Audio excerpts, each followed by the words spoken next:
Hey, what's up, guys? I'm gonna do some more theory crafting for the expansion coming out in a couple days here, Rise of Shadows. I didn't get to do, I didn't get to go to any of the, well, I mean, there's still some tonight, but the pre-release event near me was last night, and that one, I had to work last night. But besides that, for this expansion, I'm gonna use all the mana and or all the dust I have saved up plus in-game gold to just try to outright just buy packs like that because I have like over like the last year like I saved a little extra each time after each expansion because I pre-ordered every expansion last year, so I should have just enough. I'll be probably be too short to get like every deck that I want to make. Like unlike normally I can pretty much make every deck I want by buying a pack and using saved up gold and dust, but just off of dust in the packs or in-game gold and the dust, like the rotation dust and saved up dust, like probably be a little short, but it'll still be close enough. So that and I couldn't even go like so I was gonna do that anyway. Anyway, um, yeah. So like all I have to do right now is to theory craft. Like I can't like actually play the game still, like old and new content.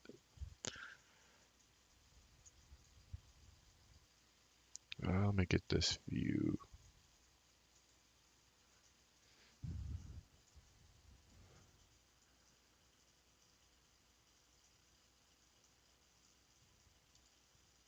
Oh, okay, there we go. Yeah, so I'm gonna start out with I built like some of the decks that seem stronger. Well, there's a couple I didn't. Yeah, I'll probably build those. But one of the I like decks I built before was like this Treant token druid, and so I want to start out with just seeing building a normal token druid, seeing how that stacks up, which one looks kind of stronger on paper. The Treant one actually looks pretty good. Um, yeah, this is it. I got like this guy with even more Treant stuff added. Like this guy is way more powerful, and he's like a better version of well, I guess it was Paladin with like the Quartermaster. It was easier to get stuff going before turn five, so I guess it's not better, but like that's the trade-off is you can't get it going as early, but like, when it does, they're bigger. They're five fives. Um, but like this twin spell seems really strong, and like there's so many multiple ways to refill the entire board. Like you don't have to be look with this deck as opposed to past token decks. Like you don't have to be as careful, and you don't have to wait to solo forest like your full board because you have so many board refills that you don't have to worry as much about the board clears. And then like this thing is just gonna be free like so often, like an 8/8 with rush. That's gonna be free or nearly free, like a lot. So I think this deck's looking really strong. But and I got the Whispering Wood, so like I don't even have like a Violet Teacher. Like I could probably fit one in, but I don't think you need it in that one. But this one, we're gonna go double Violet. We're gonna just do like a standard token Druid. Oh, Violi.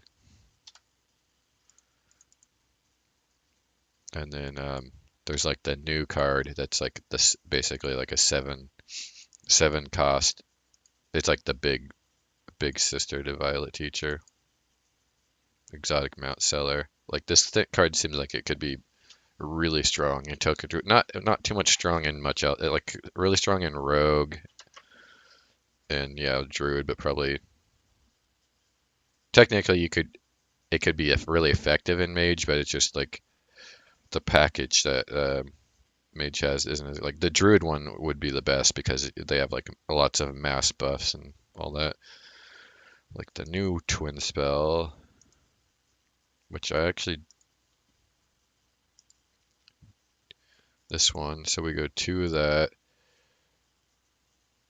It's still not as good as Power of the Wild, you know, it's like a, but you get more of it, so,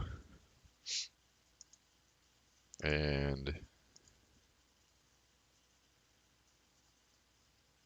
am I gonna have a lot of cards a lot?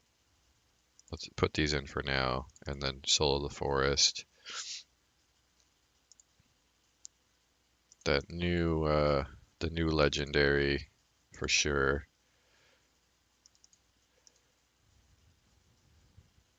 Where did it go? I thought it was a 2 mana. Yeah, there it is. You know, the new Fandral.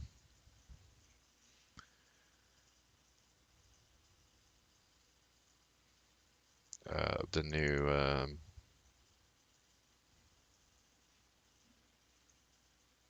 auto include in every druid deck, and it's a cheap spell.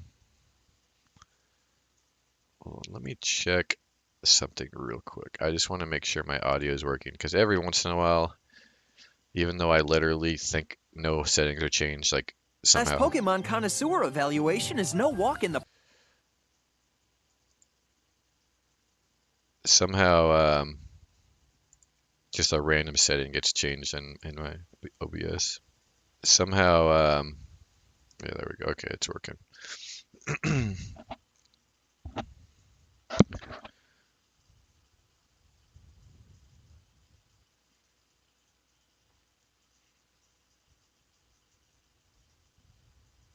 If your hand has no minions, keep all 3. Is that? We'll have to see. Because I won't have too many minions in this deck. It's going to be like these 2, or these 4, and then this guy, and then not mostly, like there's going to be a lot of spells too. Is this worth it? It'll help stabilize the health until you could later on just like fill up the board. I'm not sure that's the route to go though. It might be better just to get more removal.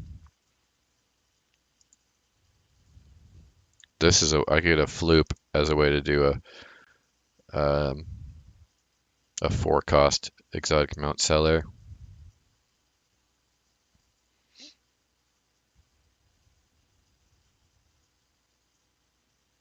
Or an extra violet teacher.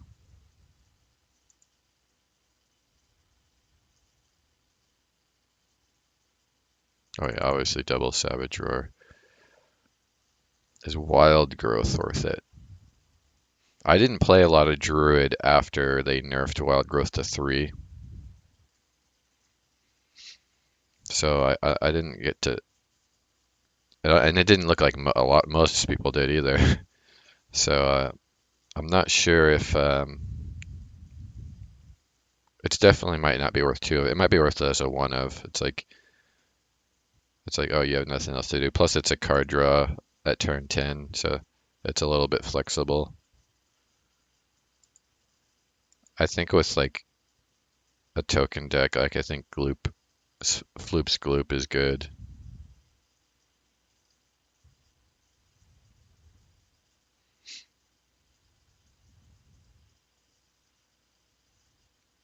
But especially if you want like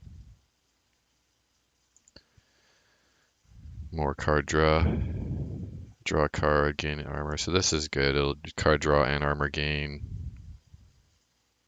Oh yeah, double wrath, of course. Now what about the healing? Is there enough room for like the healing stuff? Like the what about, I think at least a nourish is probably good for like just for the card draw.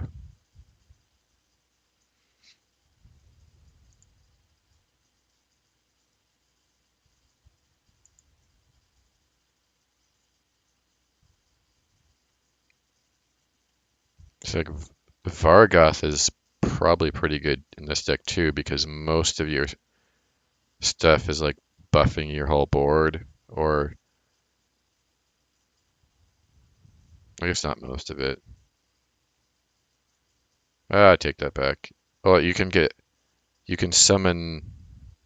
Well, any spells work with your like teachers to summon more of them with this guy. Oh, double. It would be like a if this survived and you nourish, that's like two nourishes or two wild growths. Yeah, I guess a lot of the stuff that is just like draw or adding more minions to the board if you have a Vargoth. So I think Vargoth is probably pretty good in a token druid.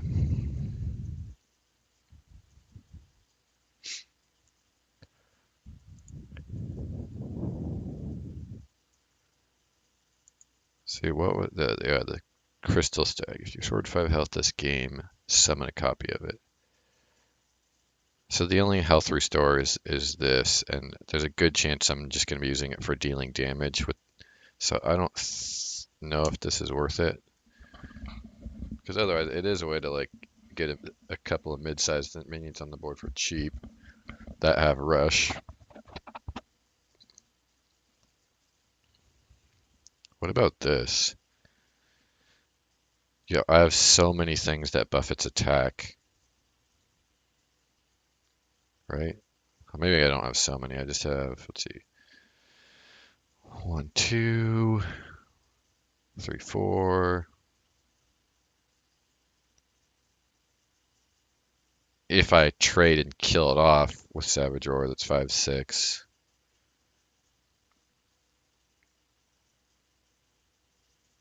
So I guess I only have like four actual ones and then two that are like the Savage Roars are like halfways because like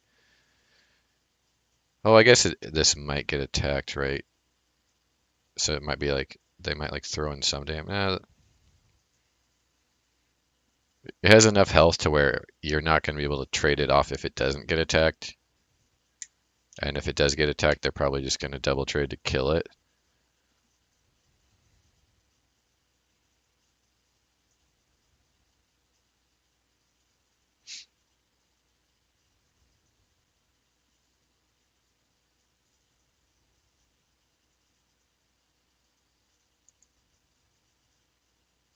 I'm trying to think, is Crystal Stag worth it? Like, maybe I do. Oh no, if I put in two Crystal Stags in, then I'd have to put in more healing, so I'd have to cut something else. And I like everything else that's in here. I feel like do I just put like another Nourish and then some more. Do I have enough to remove? Like, let's see, one, two, three, four. So I've got 6 removal cards, but they're not like great. They're they're pretty good, but they're not like I have no way of dealing with big minions, which is like they deliberately reverted Druid to that they no more naturalized. So oh that's so I'll probably need a silence, right, to get through like stuff like safeguard and other big taunts, because those big taunts are just going to eat up my board full of small minions. So yeah, I'll put in wait, is there anything new silence that's better than the Spellbreaker? Oh yeah, there's this too. Do I want? I think I want one of these because that's two fill the boards with 5/5s, and it's like two is going to clunk up the deck too much, but that's like plays into the token game plan. And then I want it would be nice to have two silences, so I might have to cut something else. There's no new silence cards, right? Oh wait, so well, silence adjacent. No, that doesn't count.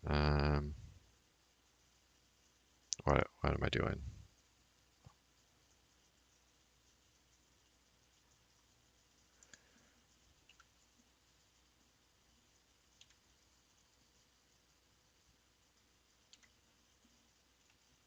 Silence. So no, there's just the librarian.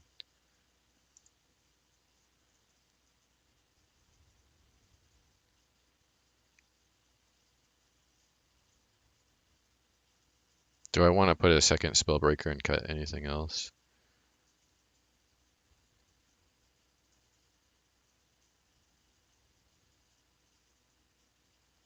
The only thing I could really cut is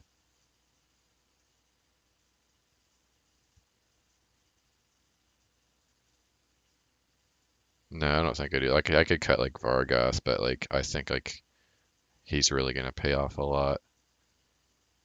I could also cut a Whispering Woods because like usually Whispering Woods that's like the weaker token like way of like generating tokens. Like the only way like Whispering Woods is ever good is like you have to have play it with Soul of the Forest in the same exact turn so that um so it cost the same it cost 8 which is the same as the this but it's like then it sticks more. It's basically that is like a mana wise you're getting a like basically like more in stats and harder to kill, but it caught it's a 2 card combo, and this is like you double up value on this card, so I feel like I could cut a Whispering Woods, but that's like yeah, I think one Spellbreaker is good for now. I think this deck looks really strong.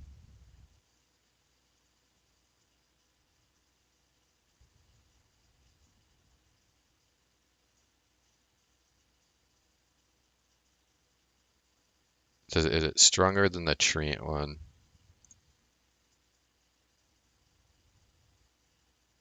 I think it's probably more consistent than a Treant token Druid, but the Treant token Druid has a chance to be like random. It has a random. It has like a higher power cap, but less consistency. It also has it this. It has more. It has more late game fighting power. Like this can fight against control decks better. So yeah, but it's you're less consistently gonna like just blow out a guy in the middle of the game with it. So yeah, I don't know. Like with it's like something where you could just like have both of these queued up, and then like if you run into control, you could just counter queue the Treant version.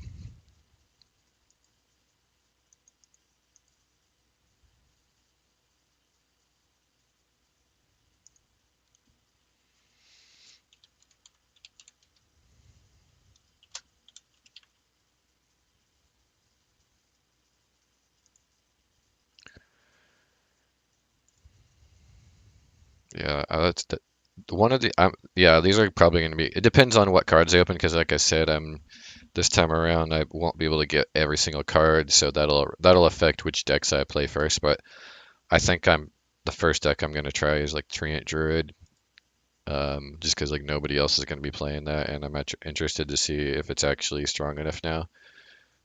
Like, did it get pushed over the top this expansion? And then like, um, I want to check out. Yeah, there's like actually a lot, surprisingly a lot more new cards than you would think in the Token Druid. So I'll be willing to try out that, and which is unusual because usually I don't play Druid at the for a little while. Well, I mean I'll play like some of it when a new expansion hits, but like I've traditionally not liked Druid, but it's we've had a pretty decent break from Druid, so I'm ready to hop back in on them.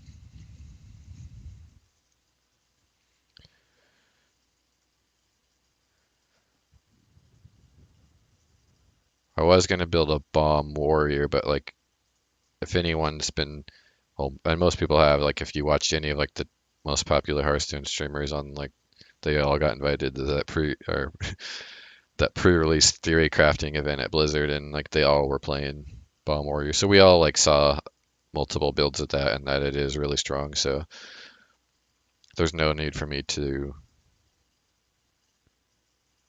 build that now. I could build it now just so I could just instantly queue it up. Um, so I could just, copy paste from the deck tracker and or from this website, I mean, and just like paste it in the Hearthstone. But it's like not like it's gonna take long to build, so I'll just like do that the day of, I guess. I'll move on to something different. Like, let's see, what do I want to try to build? I didn't build any rogue stuff yet, and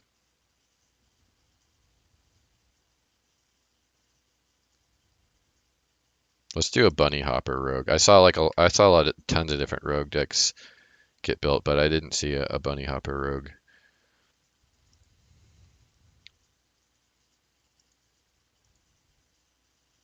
or pogo hopper, whatever. Okay, so definitely two pogo, two lab recruiters.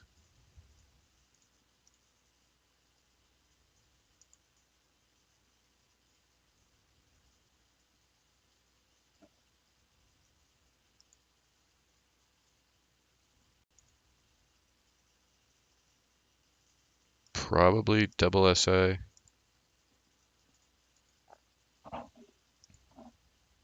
Obviously, you gotta have Myra's.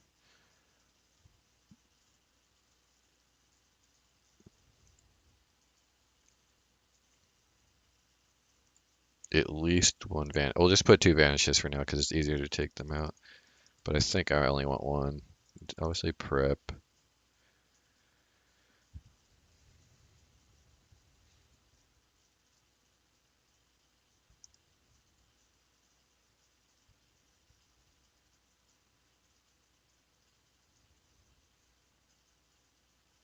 Actually, with daring escape in, I probably want two of those and only one vanish. But maybe even no vanishes because I forgot about this. It's basically vanish just for yourself, and you get to pay five less for it. Of course, like it doesn't like sweep their minions. That is important for survival, but choose a minion, shuffle one copy into your deck. So obviously, this is more support. And wait, is there still the what's it called? The Elk is still exists, right? The augmented Elk. Or is that? Oh yeah, yeah. Okay, that didn't get rotated. I just saw it.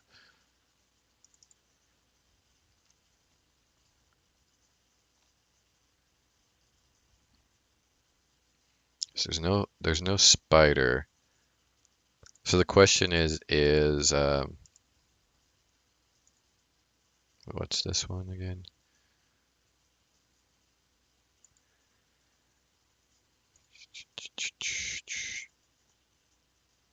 Return a random friendly minion to your hand. It costs two less. Yes.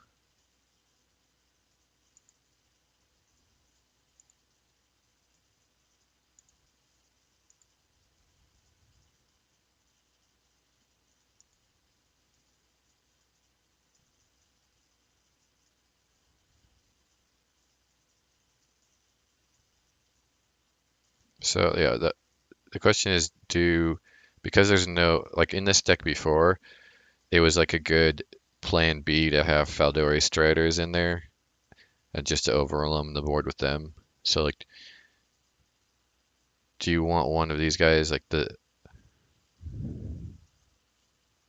as a way to like fill up the board, or is that like is this guy too shitty? Like, he's so easy to kill that is just the effect of getting the demons worth it? Because it's the same cost, dude, it's the same cost as Strider, but it has one more attack, but it has two less health, and the thing instead of the things you summon being 4/4s, they're 2/2s. That's like so much worse. And like the Striders would win you games. but I don't think this is. I don't th like that's not gonna cut it, right? So this is just too slow though, right? Because like with this deck, you're gonna want to start like throwing things down early as possible to get like cycle them in and like draw. Like you're more so like wanting to be able to bounce things back and like like shadow step and all that, so you could shuffle lots of things in your deck.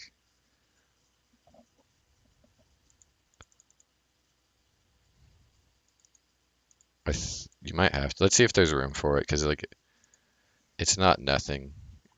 It, it's like something to do if like, you don't draw your uh pogo hoppers.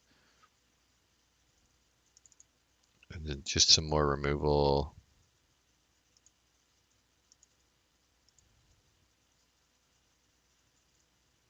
A backstab, double. Yeah, we need the shadow steps.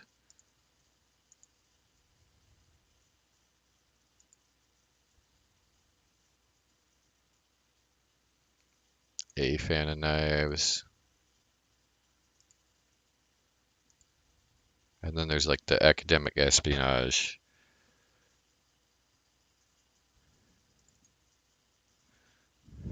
I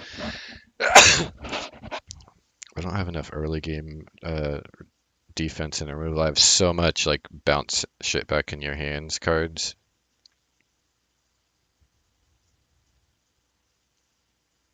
Do I do double backstab and just one eviscerate? I feel like I need two backstabs. And then I need to cut something else. Like I have so much like shadow step stuff already.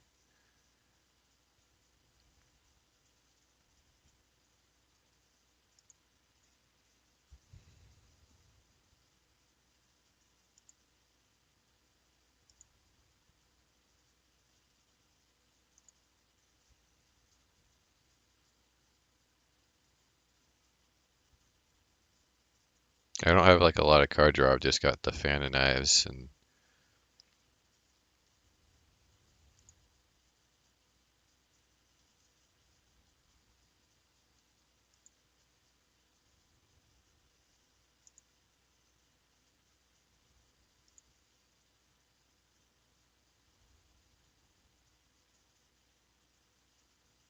dude like this with a hopper.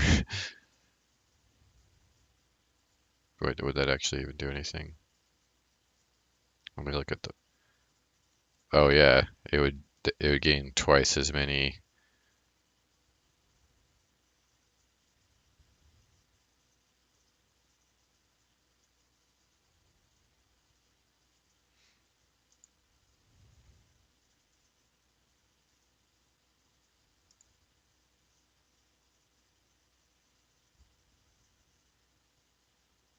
Because I could put a sprint.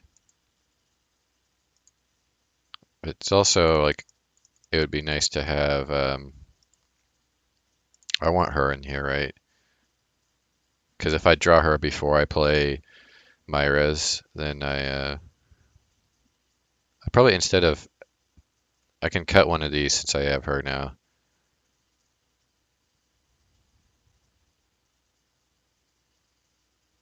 So it's like my plan C is like throwing in academic espionage in her. Like the thing about when you have like three different backup plans like this, or I actually have four because I've got these guys, the hoppers, the espionage in her, and like it makes it so like you can like prep out Myra's unstable element almost immediately, and then you're just bound to get one of your like win conditions. Like you can play the game riskier like that, depending on like if you get matched up against aggro, like you can just do that.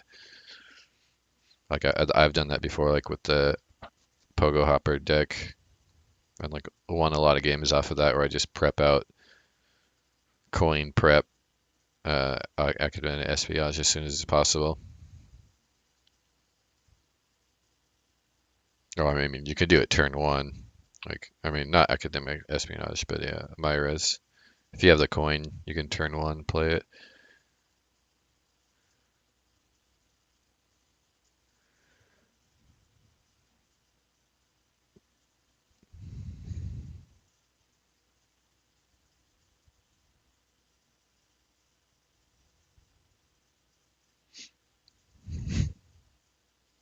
Since I have so little draw, man, so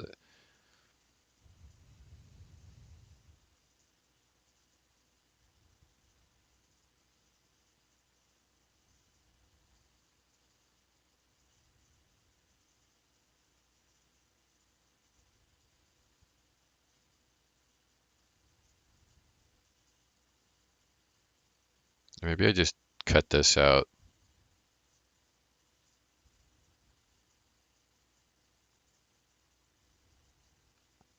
or this. Or I could just do one of each, and since neither one of these is like what I don't want either one of these that much. Those are uh like this was gonna be plan C, but I think like this is a better plan B than this or that. Like accident espionage can be like on the it has higher potential. I guess it doesn't. It's just because you get 10 also. It just costs more because you can also prep this out and like get it out before you like Myra's. So you could draw so many of the one costs. So I definitely want some, at least one of this. Maybe I cut an elk.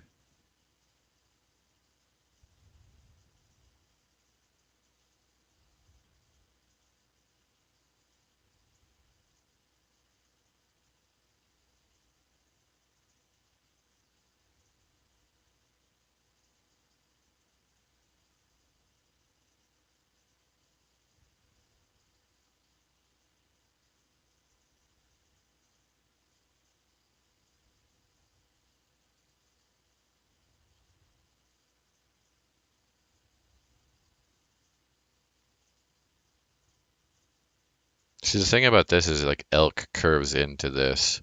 So like, and a 3/4 can be dealt with fine on turn 3, but it also can live. Especially like if I clear things out with like backstab and eviscerate and all that. So I like that 3 into 4 because like that's Elec into Portal Keeper is a better 3 into 4 than like Elec into Espionage, like where you're just like doing nothing with the board. I kind of want to see if this guy can work out at all.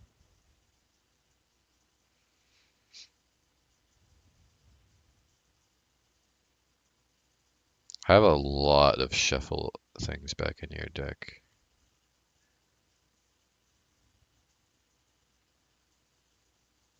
Maybe do I do this? Because this doesn't reduce the cost.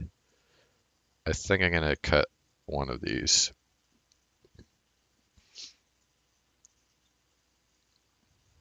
So most of the others uh, bounce back. If it doesn't, almost all of it reduces the cost, and the only other one that doesn't is Vanish, but that it bounces back their side. Yeah, I think that looks pretty good actually. It's still, yeah, it's like I'm gonna lose control of the game mid game. I've got enough early game removal to like fight off, but I've got no healing or taunts.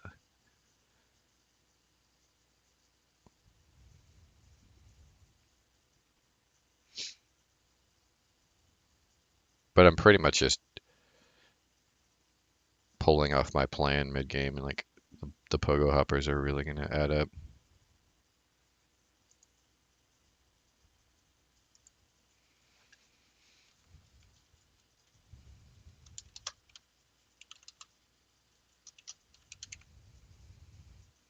Shuffle rogue.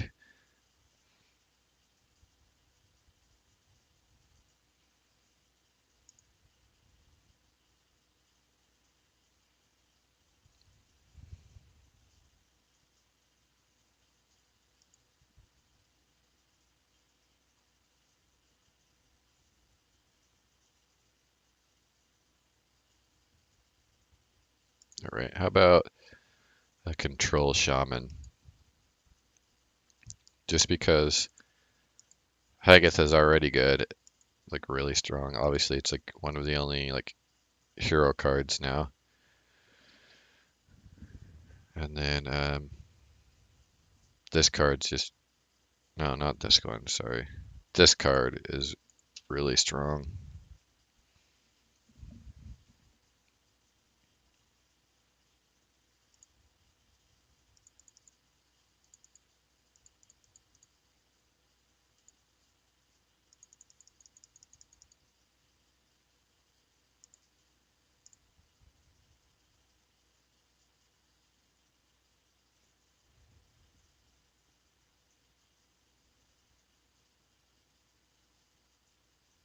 So this plus one rock biter is 14 damage. So that's just like a way of finishing always, right?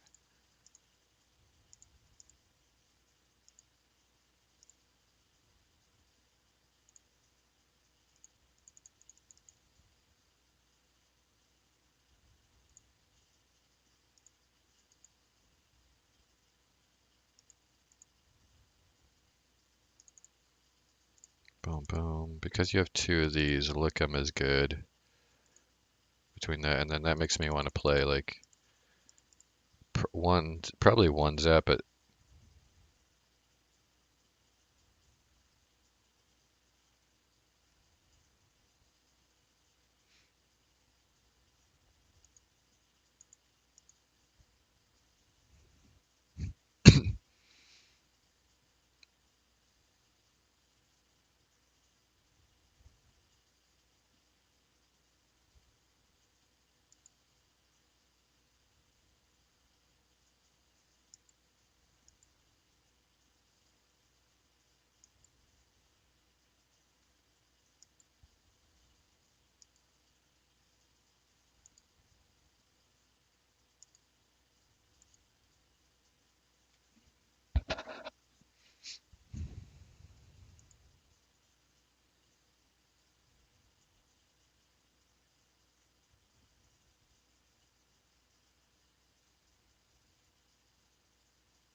One of these might be good.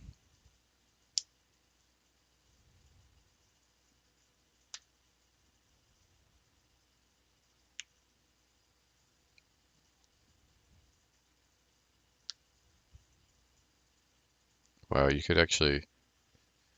Oh no, you can't play that. Okay.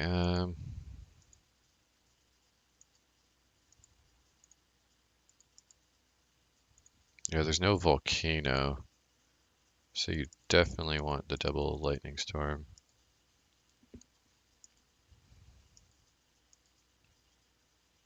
Yeah, I guess there's no volcano.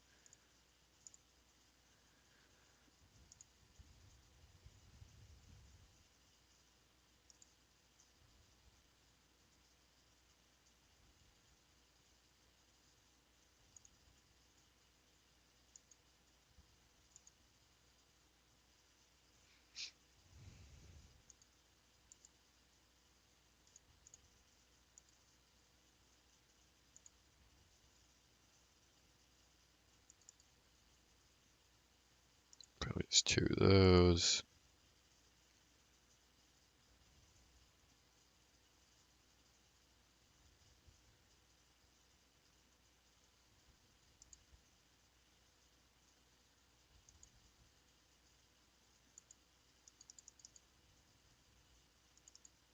Two safeguards.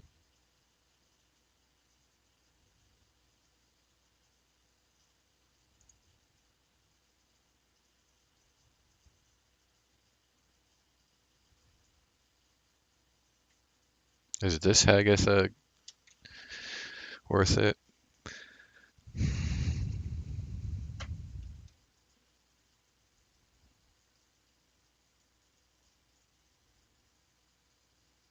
You lose a lot of tempo to gain something that's that's gaining is good.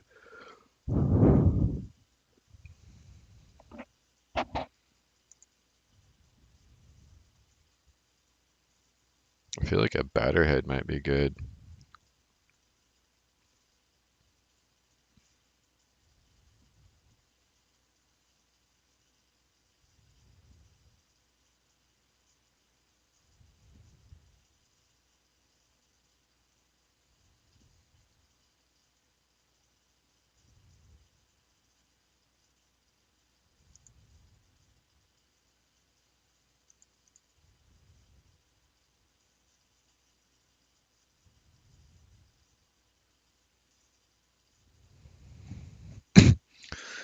This guy could be pretty good.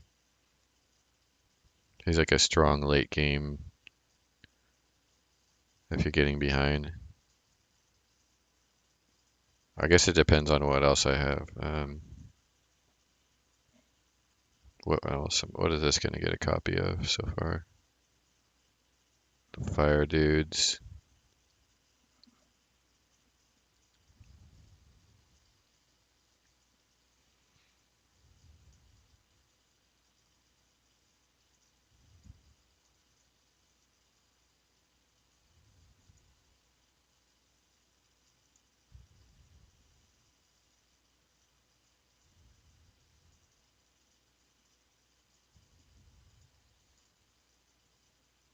One damage to all minions. Oh, I think I could put one of these in.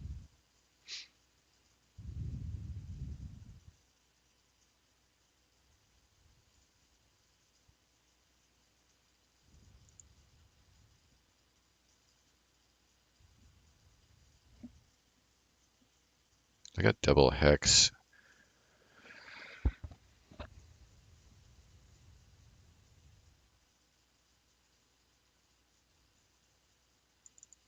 This will actually be pretty good because I can if it's against an aggro deck, that's going to be really good. Like at that, I'm pretty weak at that turn 4, and if it's late game, I can wait and play that and hex in the same turn. So that's just like a really good combo, I think.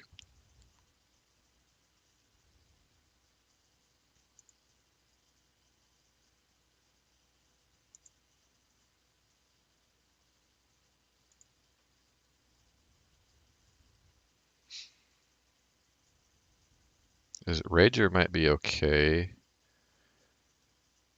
I can't play it on curve yet, but let's see what else.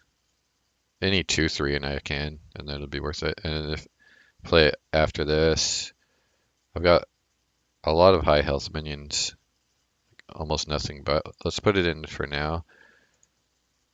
All I need is like, oh, like this actually, with this combo would be really good because all these 0 cost. Actually, with this, I'll put 2 of these in, and then I'll put in, because of that, it's worth it to have an extra zap because I can play that and zap in the same turn.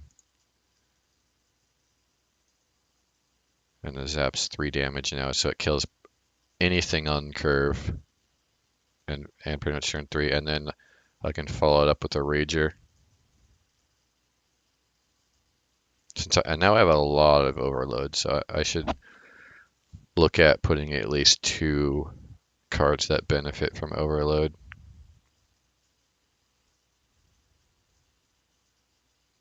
Oh, and these guys are good in their early game. And their overload, so yeah, I could put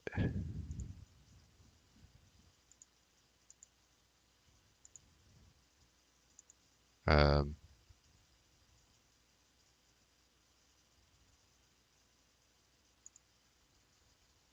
next spell costs twice. What I should probably put, now I have enough targeted spells. Oh, well, I mean I have the lick 'em, so that benefits from overload, but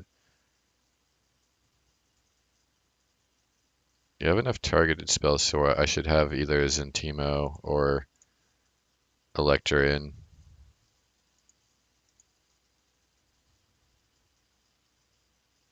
This will make it so I can clear wide boards better, but I already have like enough of that. I think I want the cast twice, and then oh, I need card draw too, though, right? So do I need this?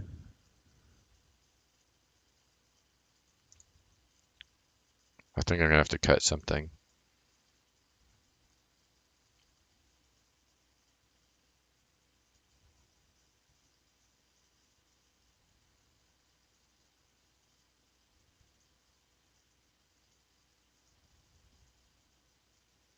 Because I was thinking of putting like a double element. I have a lot of overload after you play an overcard.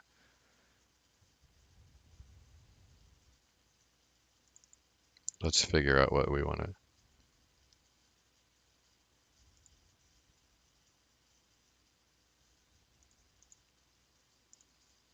Okay, is there a better way to get card draw than Mana Tide?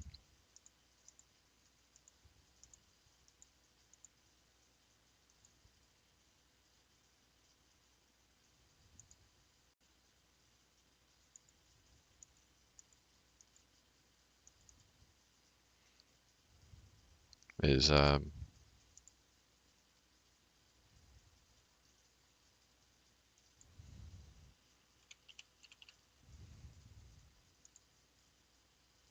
if you have a spell damage.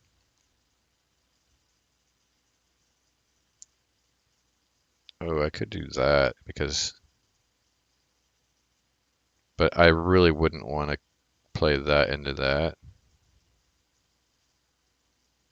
I'd rather.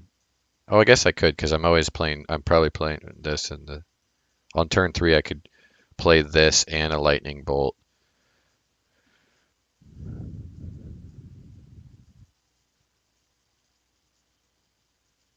Or zap. I'd rather though like hold this. Like if I'm gonna play that on turn three plus something, then I'd have to play this on turn two and hope it doesn't die, but it probably will if I just play it.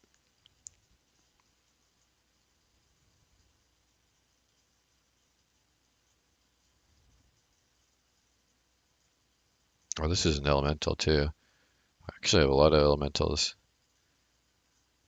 Elemental, totem, elemental, elemental, elemental. Wow, actually, a lot of elemental. You know what? And I forgot that that's an elemental because that makes it so like I don't even have to include Rockbiter. I could just include um, I mean I could double up on it, but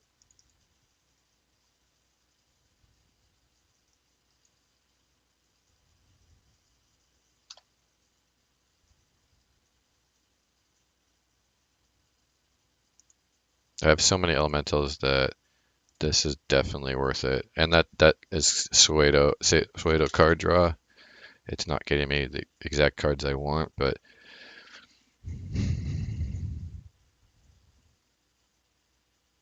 I guess this is one more attack.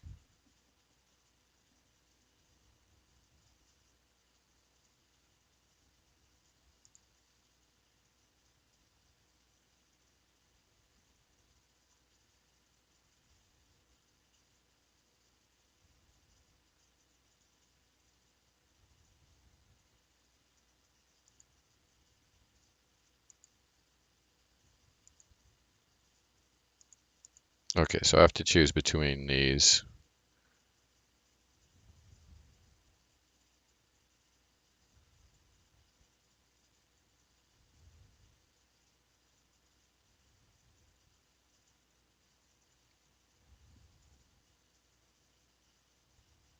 So I have a lot of turn three stuff, but not many turn four. Is Unbound too weak?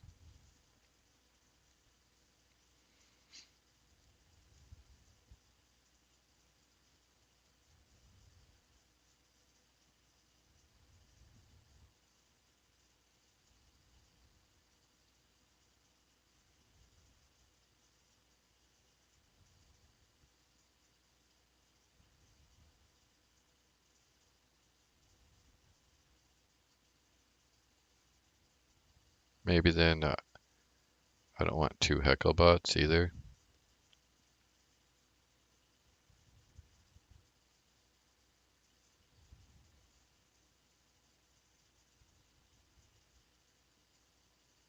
These are like card refill draws, but I do want to get through my deck so I get a better chance of like getting this guy plus a buff on him. But I guess I could stall a lot longer with all these refills too.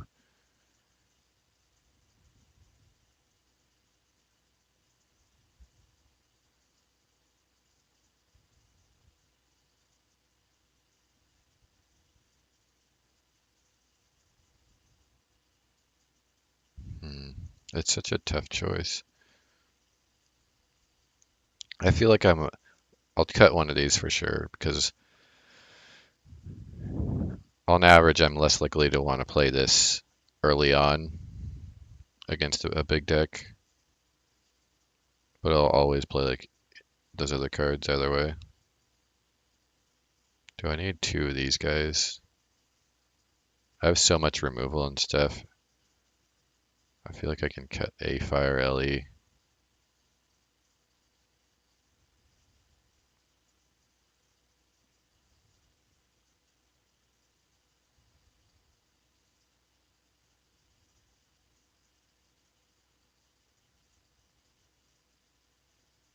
I'll cut a Manatide.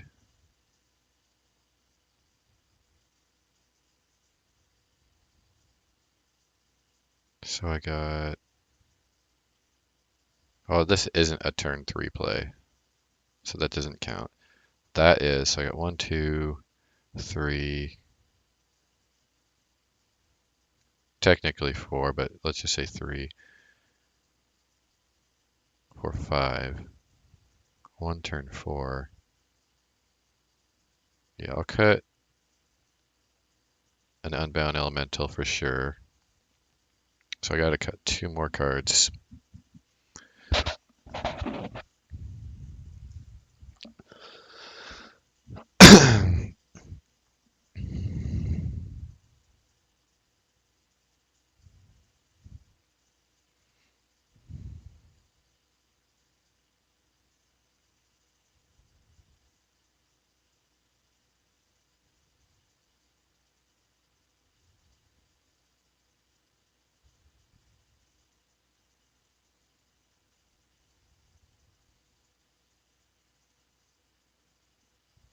This is kind of my win condition. So even though I don't need 2 of them, like this is either a win or a stabilizer. If that's literally healing up to full if I buff this. But the thing is, if I get caught with this in my hand and it's activated, it's like I feel like I can't play anything. Which is probably why it's good that I have 3. I have 1 Rockbiter and the 2, um, 2 what's it called?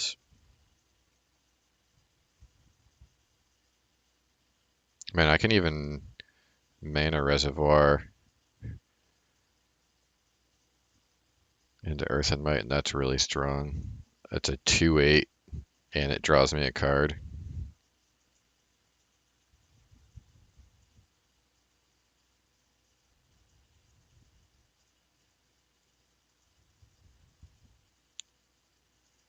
It gives me an elemental too, so it could give me a chance at hitting one of these.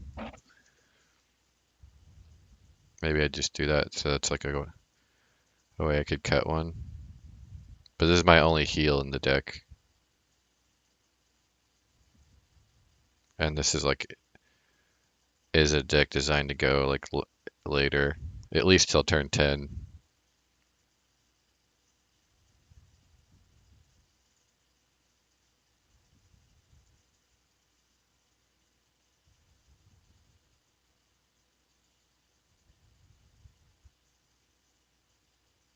So I'm mostly playing these guys to benefit off of Overload, not because they're super good.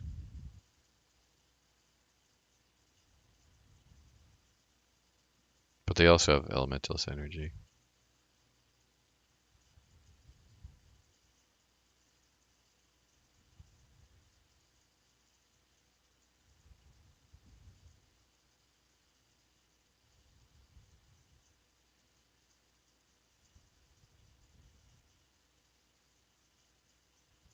Is like the Overload payoff worth it for that?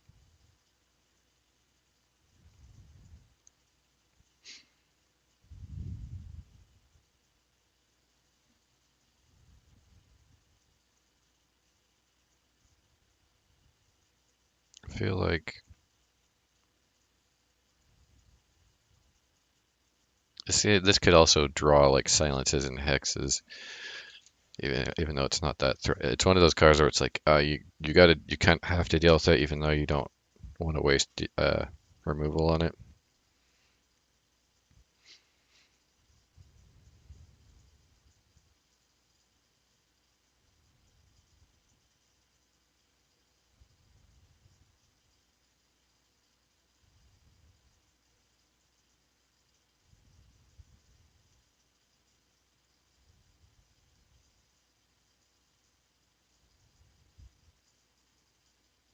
feel like I've got a lot of removal, so I probably don't need two of these. This is more of a removal than anything else, so I'll cut one of those guys.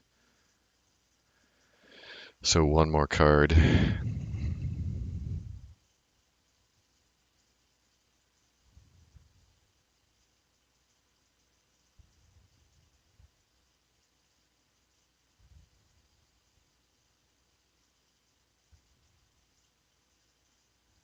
Definitely none in the top end.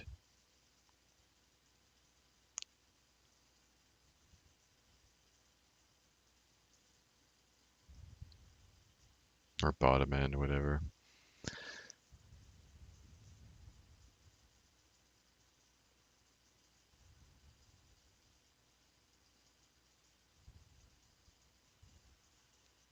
Do I need double hex? Probably. Maybe I just cut a faceless rager. Man, I really like faceless rager. Mana reservoir. The mana reservoir removal into faceless rager is pretty ridiculous. A 3 mana, 3 mana 5/6 on turn 3. Oh wait, actually, that's gonna overload me, so I wouldn't be able to even play that anyway. I would have to not remove with the mana reservoir unless I saved a coin. So all that works on a coin turn. So this is actually going to go off on turn 4 a lot of the times, that means. So I'm going to be hitting. Oh, but then I also can buff them. So I actually have a chance of making that a 3 mana 5/8.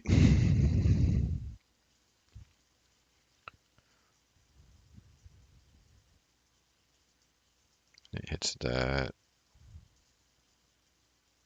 And pretty much everything else in the deck has 5 or more health, so this is like always going to be good. If something's like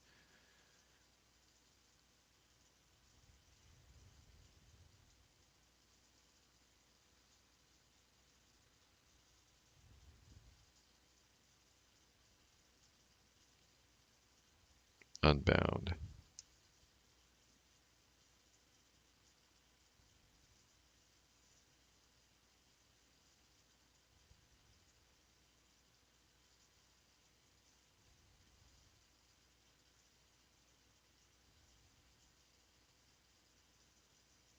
I could cut this safe. Oh, it's one of my only 3 taunt cards.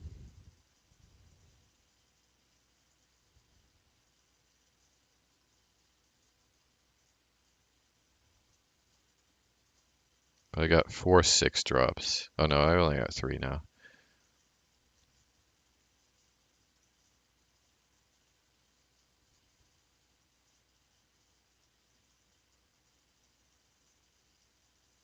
I keep going to the unbound elemental.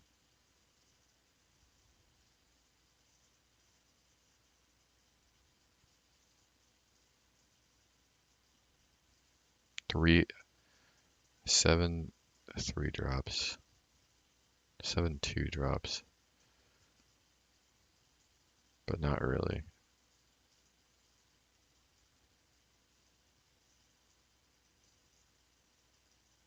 There's not a lot of my.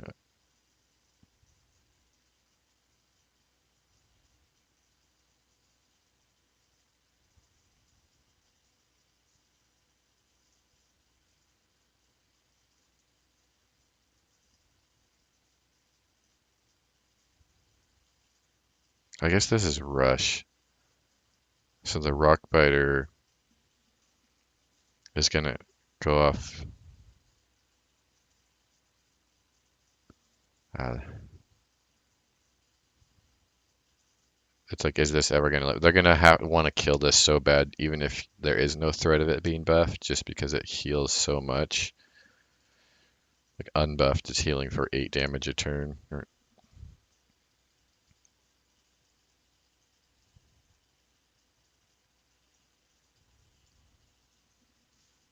guess like if you can't go to the face, is it worth it to have the rock biter and the other two?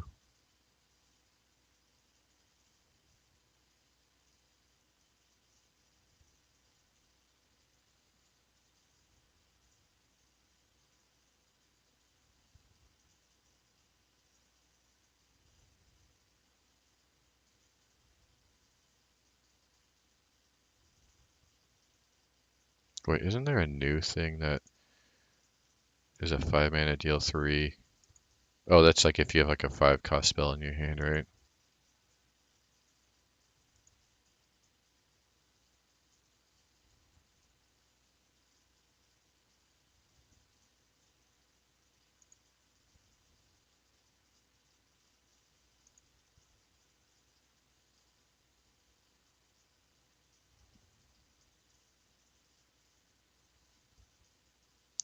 A lot of battlecry minions, right?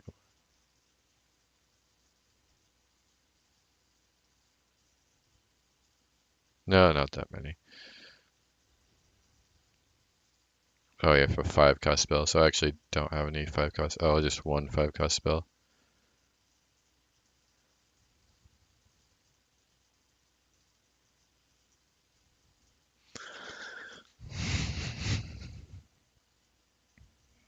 I feel like Rockbiter is going to be kind of like a dead card, like early on, because it's like I won't want to use it early, or technically you can use it early and it's not dead because it's removal. But then, or Earthen Might is like really strong if you use it early. Rockbiter's just like, oh, it's another one of these removal. Maybe I just take out the lightning bolt because it's, oh, then that's,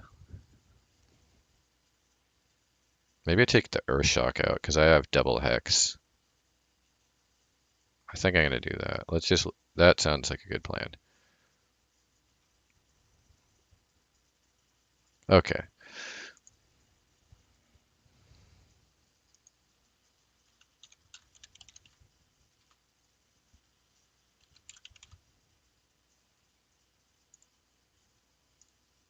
Nizoth, how did it come up with that?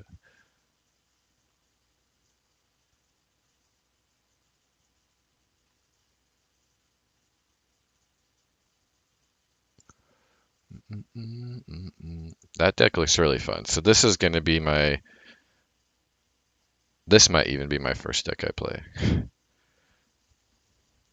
Although I could like save these for later.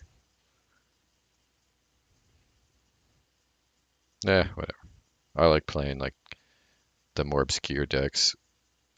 This could be like this one or the Druid one, the Treant Druid, and this one, and then like later I could come back to the other token Druid.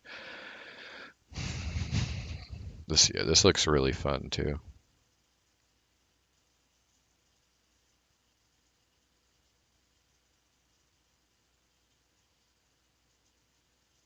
Haggith is not gonna get too many spells because it's when it.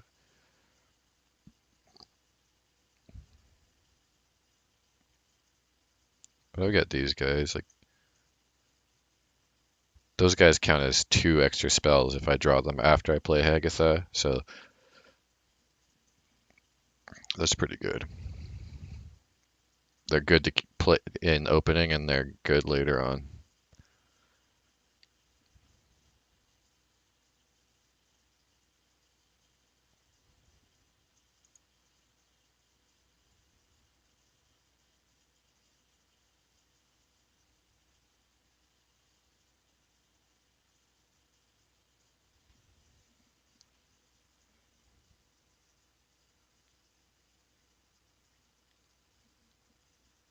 Did I do? I didn't try to do a straight up control heal paladin. Let's see if that's possible. It's definitely the third best paladin deck, but can you still play it even?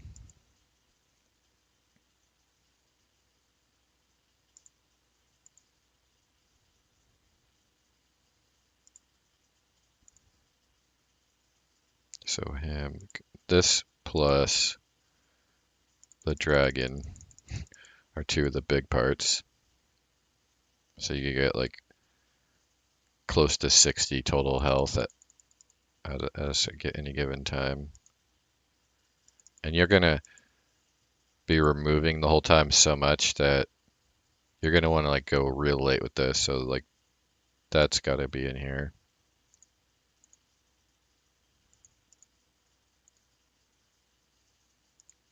You could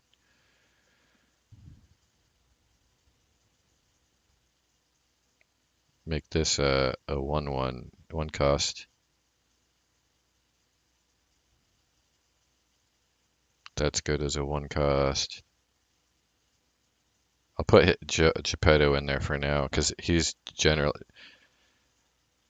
just good because like in general uh, cards you want to put in your deck have good battle cries or death rattle effects are like the best cards already.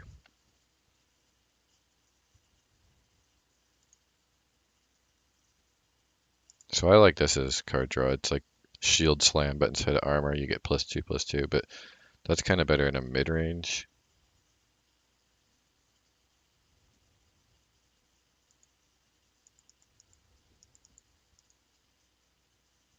What else did we get?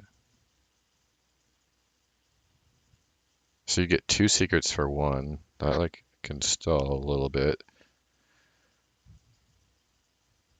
Oh, give a friendly minion lifesteal.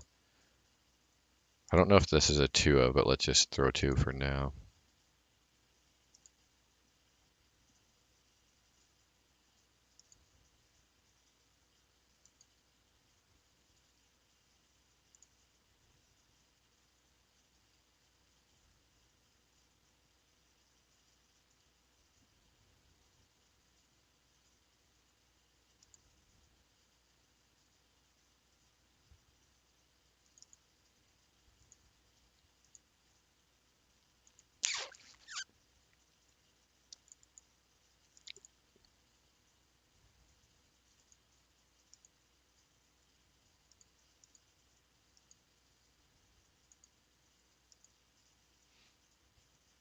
So, like, True Silver's decent.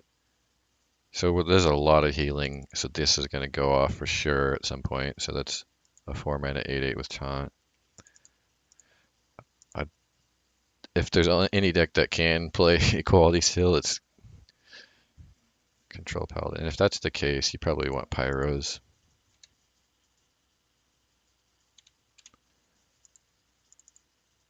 I think this is still worth it for these costs in a control deck. In mid range, it's not anymore, and then aggro, the equality is definitely not worth it. Well, the new safeguard, it's got to be a 2/0, right? Oh, okay, wait. I just saw. She's going to be ridiculous value in this deck. You're going to get back basically every single minion in the deck, and all of them are really strong. Like have really strong effects. Yeah, so 2 safeguards. So we need more early taunts. We got the early removal. We got the early nerf with the Aldor. And so the win condition is survive/fatigue and outvalue them. So probably want like Tyrion too, just because he's just straight up good. And this is for each mana you spend on spells. How many spells do I have? Okay. So that's -8. If you do double equality, but you're probably gonna do like pyro equality, but by the end of the game, you're gonna probably use all 4 of these, right? So that's 16 less, so that makes it a 9 mana still. Oh wait, but if this is, oh yeah, if this becomes a 1/1, then this is one that will actually suck if Geppetto draws that. Tyrion's still really good. A 1 mana 1/1 with Divine Shield. that gives you Ashbringer. That's really good. Is this tiger worth it? I have a lot of healing. Oh, I also had these two spells, right? To give your... See, but this helps you survive, but it doesn't help you kill them. So you're going to lose board control off of this spell. And I'm not going to have a lot that's left.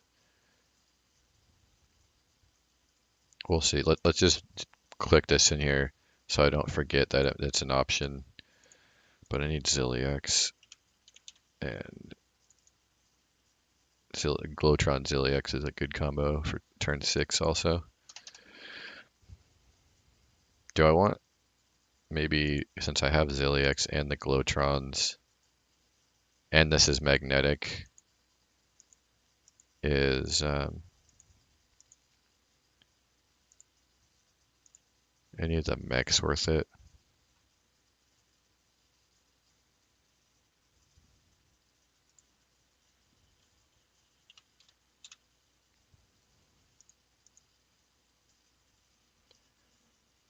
This one's kind of weak. Oh, this will guaranteed give you Zilliax and then one or two of these, so that's not that good.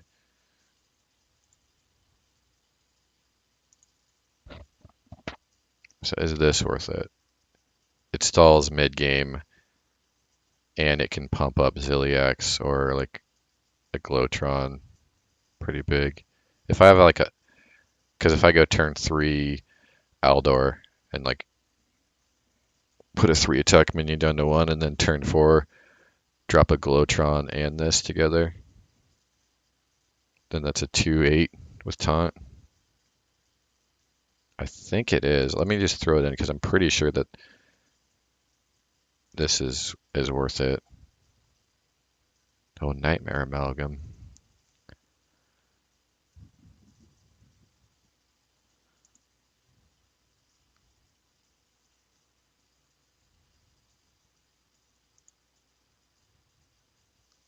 If that's the case, I could put a War Gear in. If I'm adding those guys in too.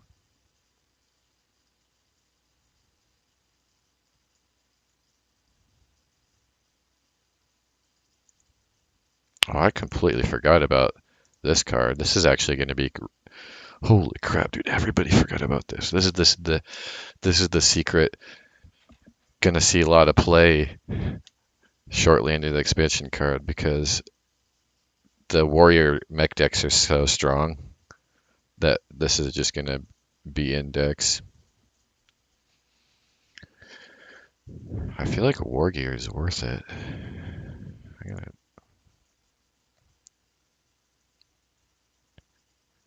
So it ends up being like a mech deck. Then should I put 2 War Gears and then...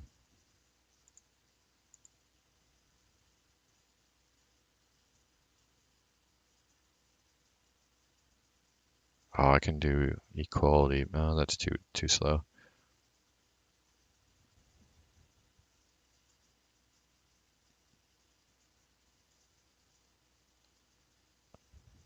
I don't have enough power on... I don't have any 2-drop minion. Oh, I've got 1 true drop minion that I play on turn 2. Of course I could... No, that's not worth it there. So this isn't actually that good because... Oh, you can... It's a twin spell though. So that's 4 different minions I'm putting lifesteal on. That's pretty good for surviving. But I don't have enough minions to put it on that's going to survive until like turn 4 or 5. After turn 4 or 5, so it's going to be like turn 6 is...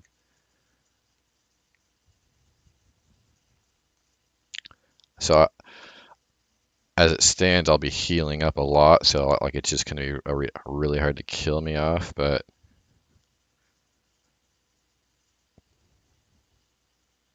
I'll lose board pretty hard in the mid game, actually in the early game. And I can't like equality const until turn 8, so normally you gain it back right around turn 6, but I can't do that anymore. Well, I guess I could pyro equality on turn 6. but you could do that from anywhere from four up before. So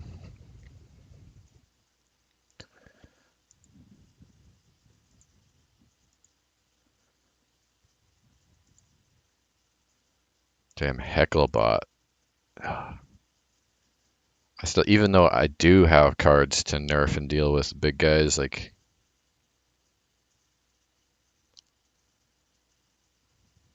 man, because then suddenly like Ziliax and Light Forge Blessing get like a lot better. But then because this is like a 4 into 5 play too,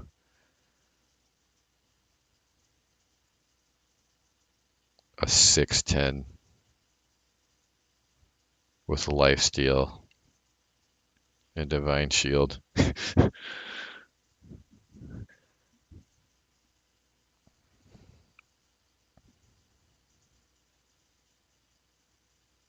It would make it so if I have these magnetic things,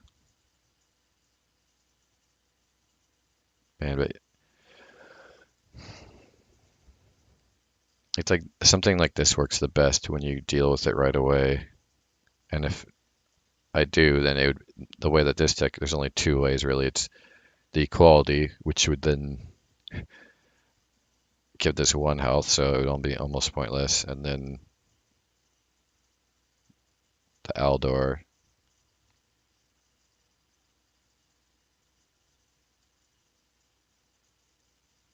Oh wait, there's the Shrivala, right?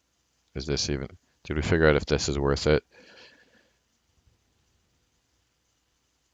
So it's like if I keep these 2, 4, 6, 8 plus the 16 in these.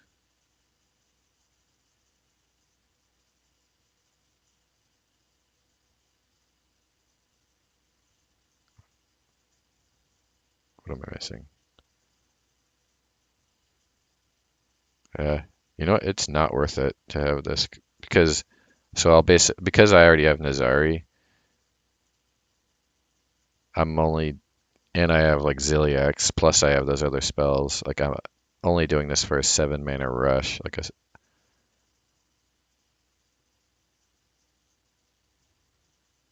There's like except unless I wanted to add that card with the resurrect the isn't it like the resurrect the beast or whatever.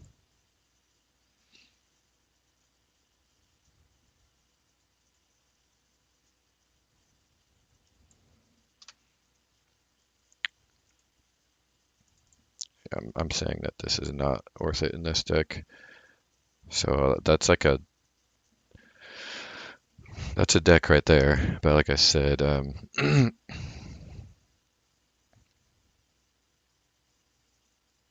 it's like this. I don't know if I need two of these. If I have the deck as it is, I kind of do just to stay alive, but I could swap it out with something that fights for the board instead of just healing me. Like a just like a random blessing of my blessing of kings.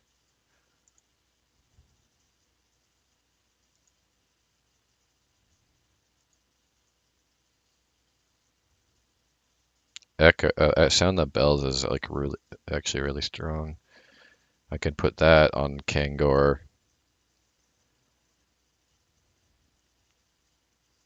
or Gatekeeper or Glowtron.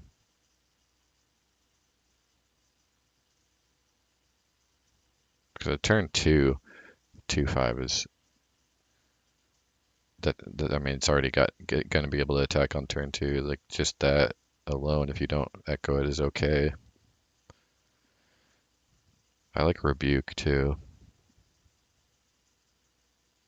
I also like the new card that just plays a spell from their hand. Because I'm probably gonna lose a board control anyway, right? So I could just play that.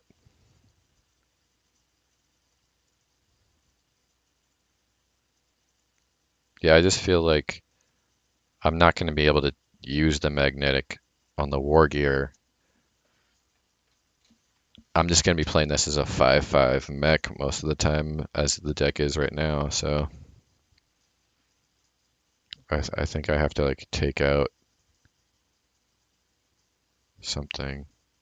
Oh man, but then uh I forgot like I put this on a pyromancer. I can keep clearing the oh that's such a good clear.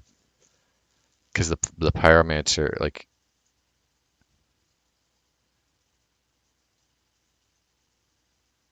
I guess it's not that good. It just heals me a lot. Like I can heal so much off of an AoE. I can heal off of the AoE from the pyromancer, so man, these do just heal you so much. I feel like I just want to like try them out at least. I think, like I said, it's better. So that if I am gonna stick with these to try them out. Oh yeah, timeout is gonna be. Oh, I got so much healing. I don't need the timeout. And I think Blessings of King is just worse. If I have so many mechs, like Orgir's, like if I don't have a minion to play this on, which I probably won't, then at least it's a 5/5.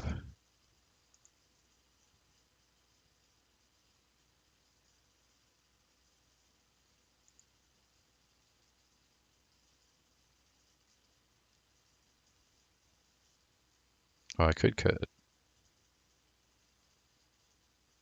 four. I have 8 4-drops,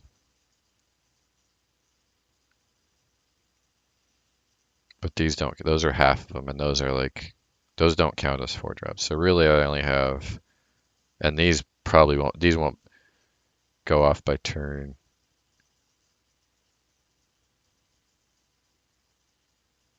If you'd restored 10 health this game, so that it doesn't have to be to your hero either. So, um,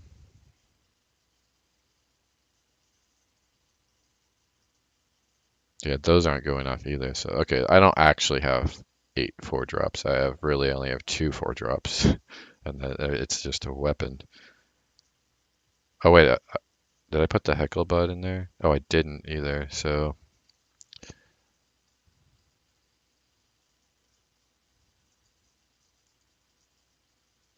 oh, is this guy worth it now? No, nothing. Only this really has a lot of health.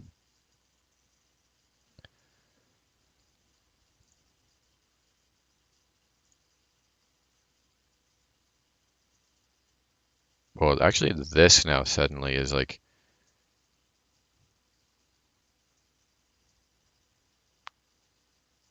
giving that +2/+2. Because I don't have any card draw, I just realized too.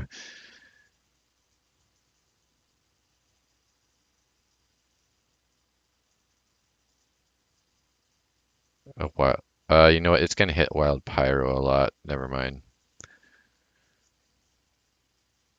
It's gonna hit like mostly these, which is all like pretty good, but hitting Pyro is kind of worthless. Oh, I guess it's not worthless. Then I could go off with this.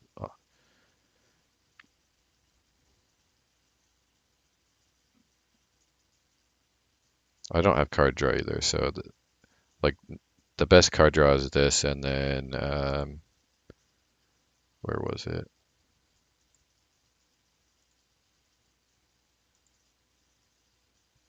Oh yeah, Flash of Light. Oh, that restores health.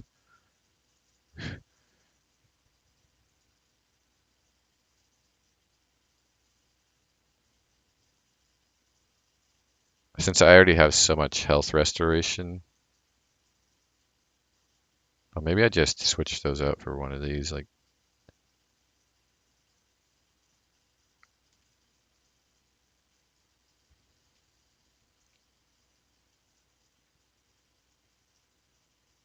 because I could target a minion too, and the thing about this is it gives me life, but it doesn't. I can, with this, I can choose to give myself life or target a minion to keep it alive. But then again, all my minions are pretty low health until, actually, it's pretty much the whole game except for until I get to the very end of the game. Damn.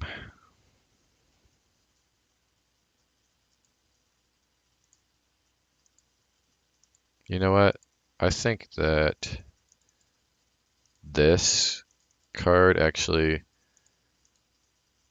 not only is it card draw, but it'll actually make some of these early game plays actually playable, because then on turn 4, I can just play any of these guys, and then on turn 5, put stamp Ziliax or War Gear on top of it. So I'm going to do that. So what do I have to cut?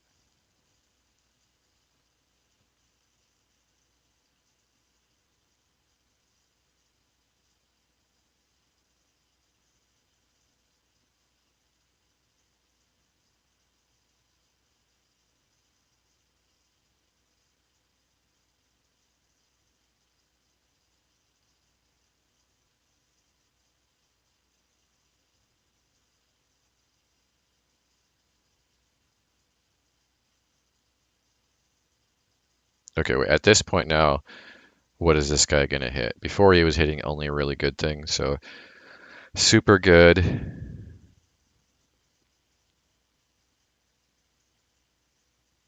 If he hits that, okay. Super good if he hits Tyrion, but not like, not amazingly better than just playing Tyrion by himself. So just good if he hits Tyrion. Good if he hits her. Pretty good for safeguard. Mm, not that good on okay on Zilix. It depends on what's on the board, really. Since I have like an okay amount of mechs, it's okay. Um, bad for war gear. Probably good for her. Actually, really good on that, because then it's just a 1 mana 5/5 with taunt. Although then that mean like that at that turn that later in the game, so actually it's just okay overall then, because it's making it 3/3 smaller for in the late game, so that's not that good. So this guy, like, it doesn't matter. It's probably kind of bad if it hits that. Bad if it hits that. Good if it hits Aldor. Good if it hits Wild Pyro. Um, actually, probably good if it hits this, because if that means you're hitting it late game, so you're just going to be able to combo with more things, and like the +1 health, the -1 cost at that point is better than the +1 health. And if the Glowtron, it's bad if it's Glowtron. So it's like overall, it's pretty good to have Geppetto, but is it necessary? Oh, it is card draw too. But we just added card draw with this, like draw, and gave it +2/+2. The only thing that's like really good is Nazari, because then I don't have to spend a whole turn just to restore health. Like if it's later in the game where it's like, man, I need to take the game back. I need to restore my health because I'm dying, and I need to make a play, then that's really good. But that's only if I hit it, and then since I have a pretty decent amount of minions. Oh, but actually, wait a minute. I can combo Barista into Joy Buzz and then play it again literally in that same turn. So I could draw a lot of cards.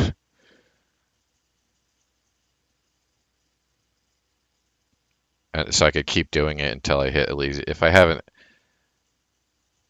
if I've already hit her, then you're gonna want to play her anyway. But wait, I wonder what order. No, what order could you do this in? So you could.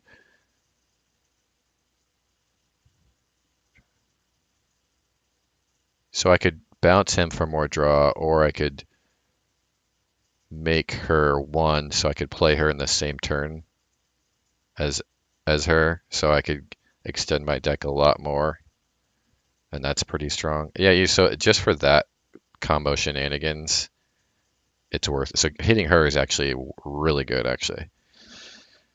because you could combo her with any one of like him for if it's like going to fatigue and you're already in a good spot. If you like already played this and it looks like your cards are good, you could combo it with that to stay alive longer. Combo with that if you need more draw desperately. Combo it with this to just like either put more cards in your deck or mulligan what cards you discovered. So I want to keep all that stuff. That's basically my win condition is like going longer and being efficient with that. Like there, it adds having Geppetto adds like a lot more versatility and length to the game alone. So I can't take him out. So it's like okay, so this is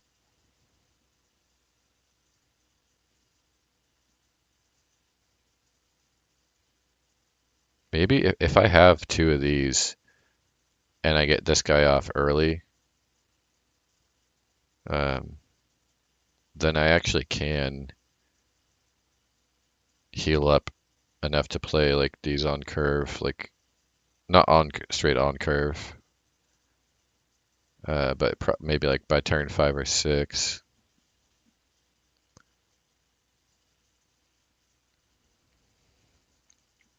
So what two cards then?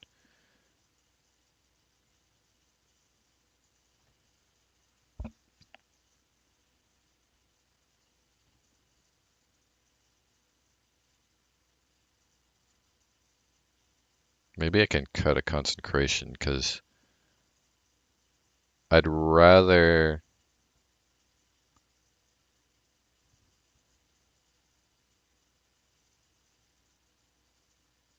Man, it's like you want to clear the board early, so I guess you could pyro consecrate, but then you could equality pyro.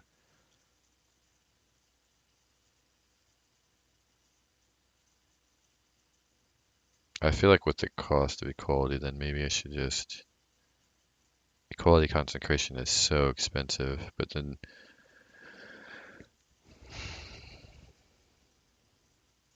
if I pyro consecrate on turn 6,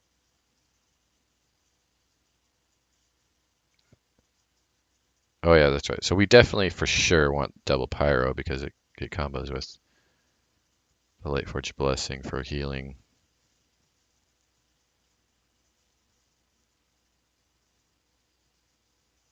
And then, so you don't actually need the consecrations as much because you can use that healing combo. But then it's like you want to save the pyros for the equality so you could guaranteed clear the board. I think for sure I cut a consecration though, then because it's kind of like there's a lot of redundancy there. But I don't think I want to cut both because then it's like such a low chance. So I just need to cut one more.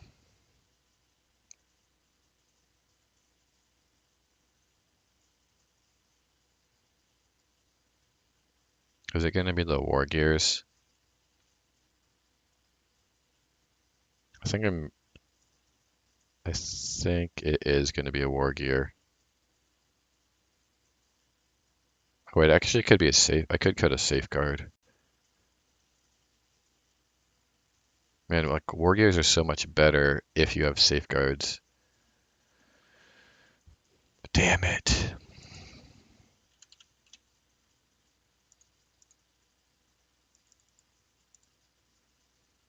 Let's see if there's anything else. I could cut Tyrion, I guess.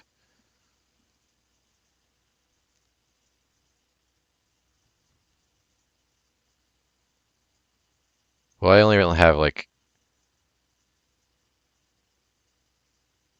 I could just play him on turn 8 if I'm not hurting, but I could play Tyrion if I am, as it stands. And then her is like I might not be able to play her depending on the matchup. You might want to wait to play her. So she's not like a true turn 8 play. So it's not like I have like a lot to do on turn 8 and 9. Basically just have these two.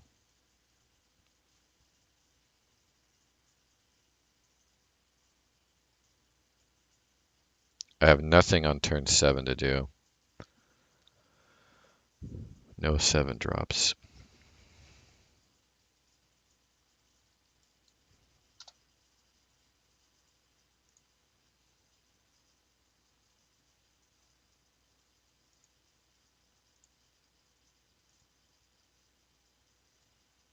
Oh man, I forgot Azalina is still in the game.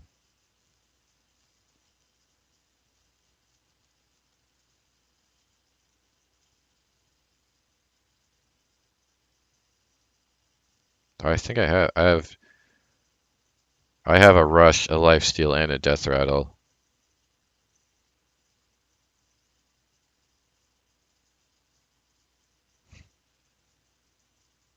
How many rush? I only have one rush though, right?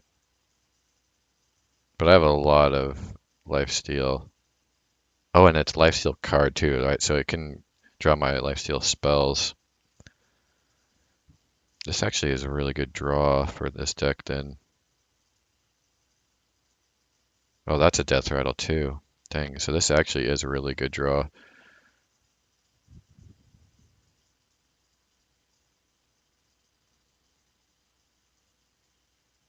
So I could actually cut the Call to Adventures, but this is like a way to actually have more like a turn 4 minion to play. That's good because it turns any of these small ones. Although like, again, if it draws Pyro, I can't play it on that turn. I mean, or on the next turn. But I like that turn. Oh, but then it's like, yeah, it's like you'd rather just play a minion anyway. So maybe I'll keep one and then I'll put her in because she draws 3 cards and I'm going to be low on draw probably. Although if like later in the game, also she's really good if she gets hit by Geppetto.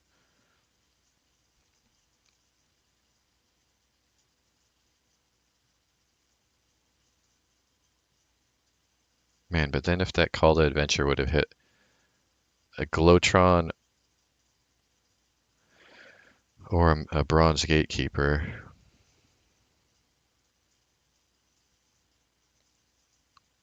It's most likely going to hit these two, though.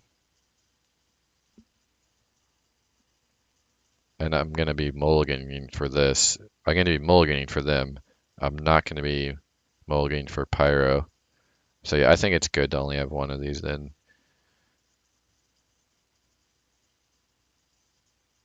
And now I feel a lot better about my overall draw.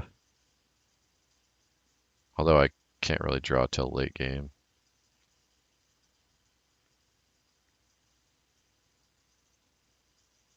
Maybe I cut one of these guys. It's because I have so much healing, it seems so tempting.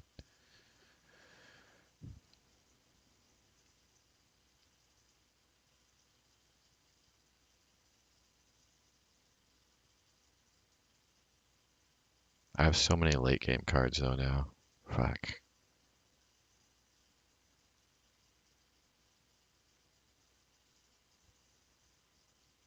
I could go back to.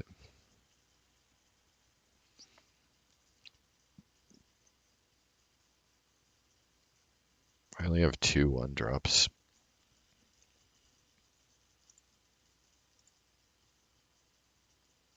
Oh, yeah, there's this. That can set up the immediate healing.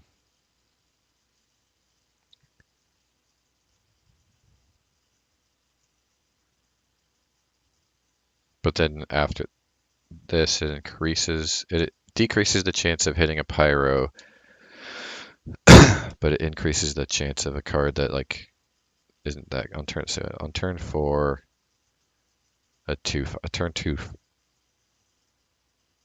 a turn 4, but it's a 1 mana 2/5. But I paid by doing nothing on turn 3, so I could do like a 3-drop also. So really, this card, oddly enough, is better if you have more 3-drops. If you have a combination of lots of 1-drops and 3-drops, which I don't have actually. So yeah, I guess I either do that and cut other stuff, or I limit it.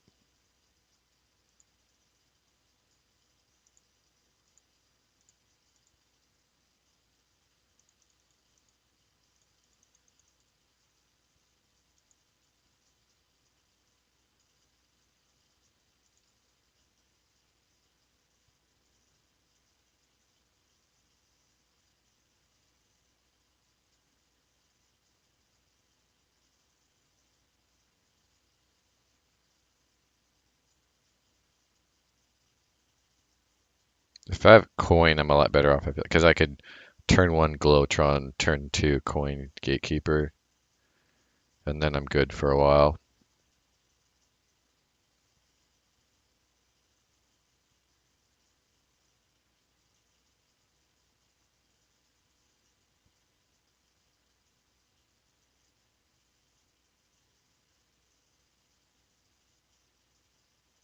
And it's like just because this card is so good in this deck, does that mean I should play it? Because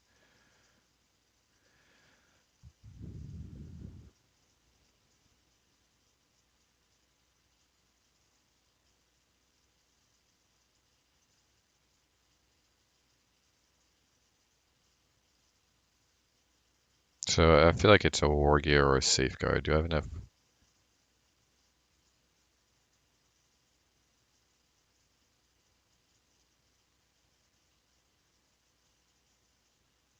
This feels like a really.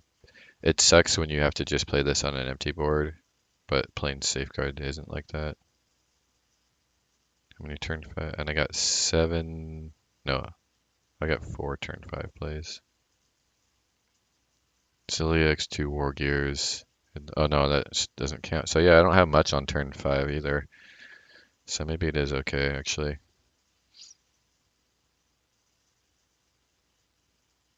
Sorry, I'm taking so long on this deck. If anyone's watching this for a deck that's probably not good enough to see play. Well, it's like a tier three deck maybe, but it might be tier two. Definitely not tier one.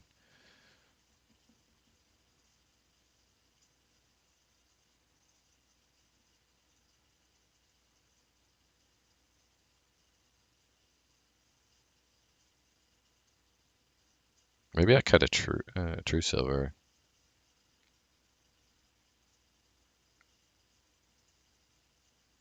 Oh, wait, I can't actually play those guys on turn four though. But it's like true silver helps clear the board and set it for my turn five, which is like, I guess I could clear out something with the true silver and drop the Zilliax, and it might still be alive, and then I could War Gear after that.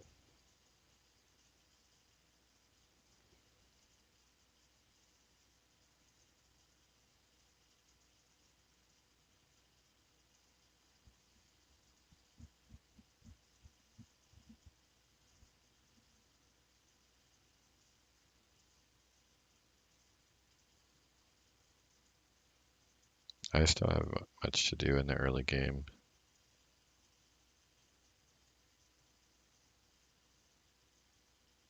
I'm gonna get eaten up. Absolutely eaten up.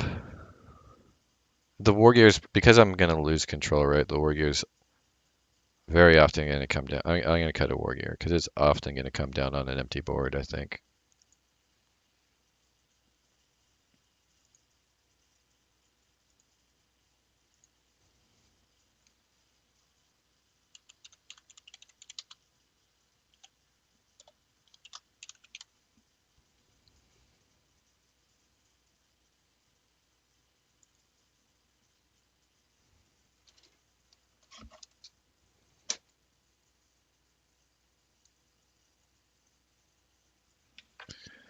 Okay.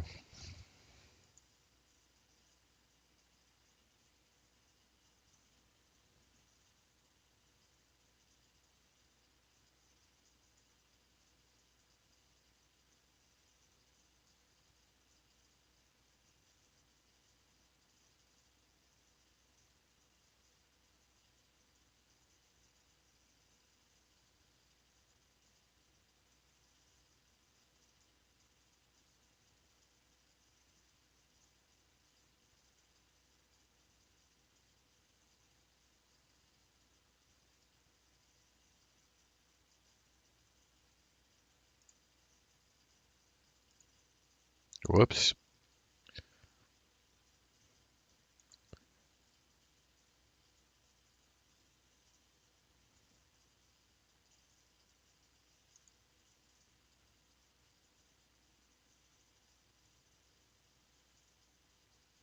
There's nothing in Priest that make it so you can play Control Priest trade. You can.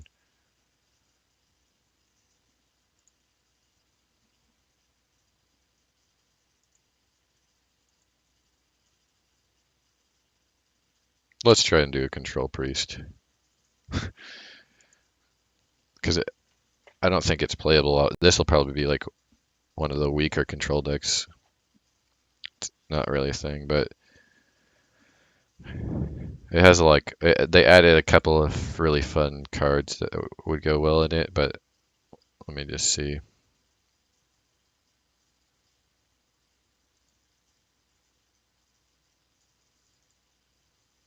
Yeah, like that. That's a good control card, and this is good.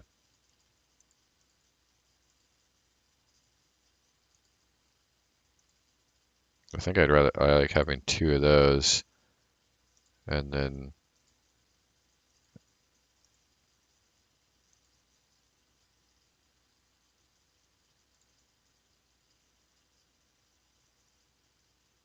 like you don't even need Shadow Word Pains anymore. And this will when you need to move something big for cheaper, then that's it.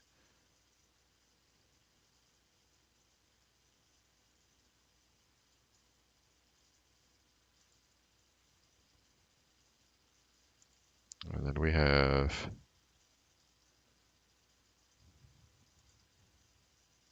where is she? Archnai Phantasm for the efficient clear, and then so you do double circle. Boom, boom, boom, boom. Since there's not much things going on, Chameleos. You do like the double espionage.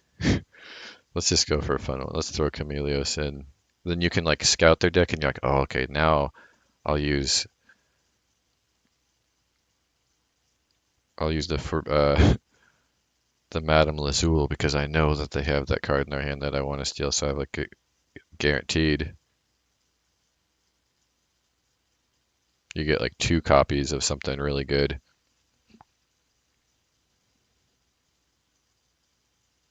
So maybe I could just do that and then like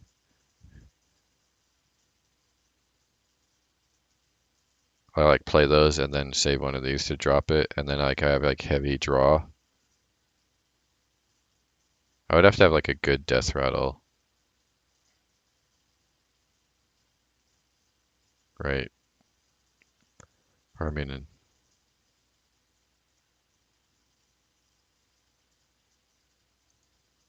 Seance is really good and underrated. So I'm no matter I'm still probably gonna have like heavy spells, right? So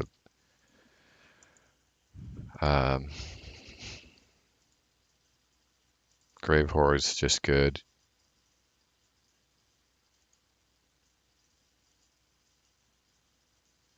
I could do like Thought Steals and like do this because I'm already gonna have I already have two cards I'm stealing, right? A Mind Control.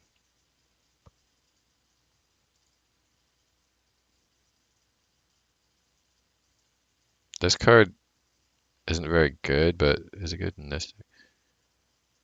It's probably not good in this deck yet. It could be if I depending on what else I put in there.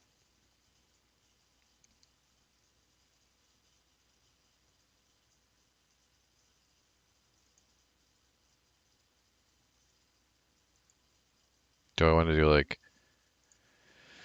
Cabal? Oh, that's definitely going two of. Oh, Mass Hysteria has to be a two of.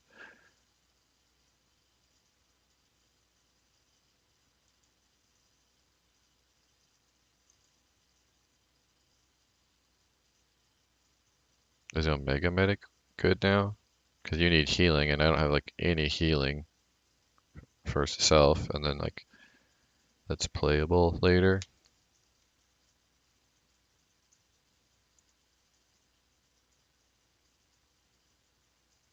I guess I have a lot of removal.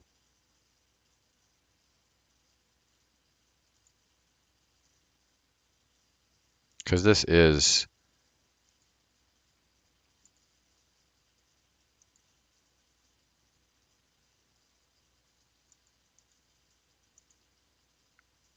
Because I don't have any just straight up turn 3 minions to play. Let's just throw the 2 into those for now. It's not that great. Death Rattle, add a lackey to your hand. That's a turn 2 minion to play, but it's like a 2/2.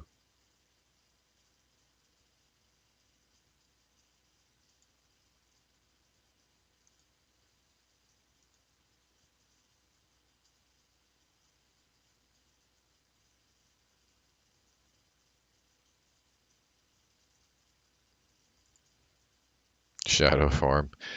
The return of shadow form.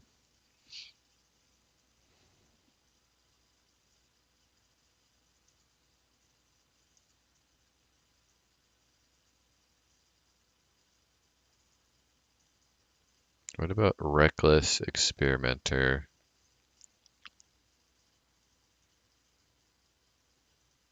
It would give you a free lackey if you had that in your hand. That wouldn't be worth it. No, it's only worth it if I also put voodoo dolls in, and then I've got better clears. Like what? Right, I thought there was reduce the attack of an enemy minion by 1 until. Oh yeah. This actually was, man, with Cabals makes it so you could steal like anything in the game. That would be pretty annoying. Most of the time with the Cabals, you just do -2, and that's enough to steal like half or more, like half of the minions. Dude, I'm gonna do it. 2 of those.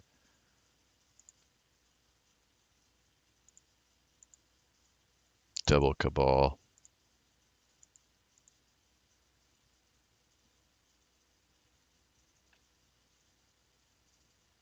So I'm probably cutting Omega Medic or even both of them, so I might be able to add something else too.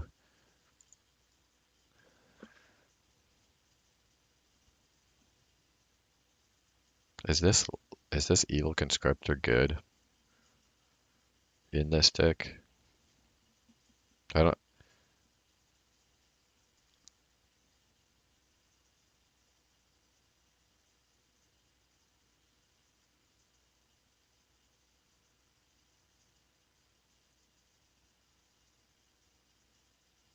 Oh, there's these guys.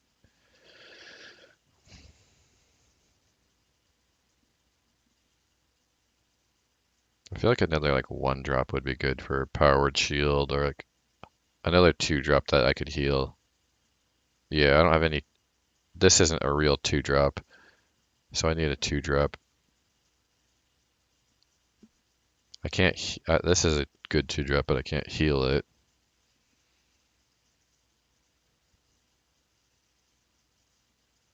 Kind of the same with this.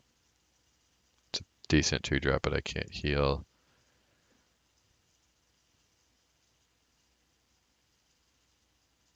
Oh, Rager, what is this connect? No.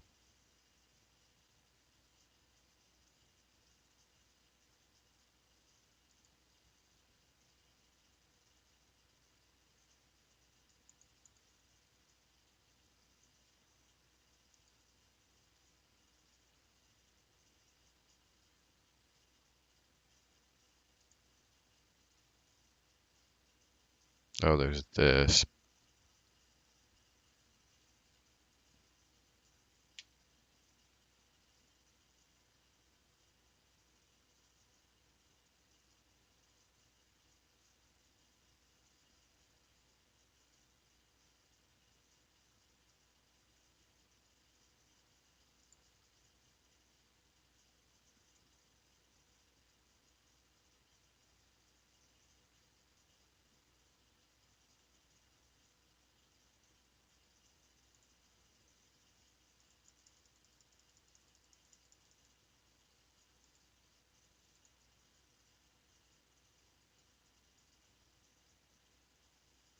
This wouldn't be so bad. You can't heal it, but it's a 2-drop and it draws a card. Like, but it's like, do you want that death rattle specifically in this deck that bad?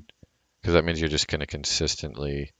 Oh, actually, you are gonna consistently get these guys on by turn 4, then on 5. Like, and these are like good cards to bridge the gap. So actually, Dead Ringer might actually be pretty damn good.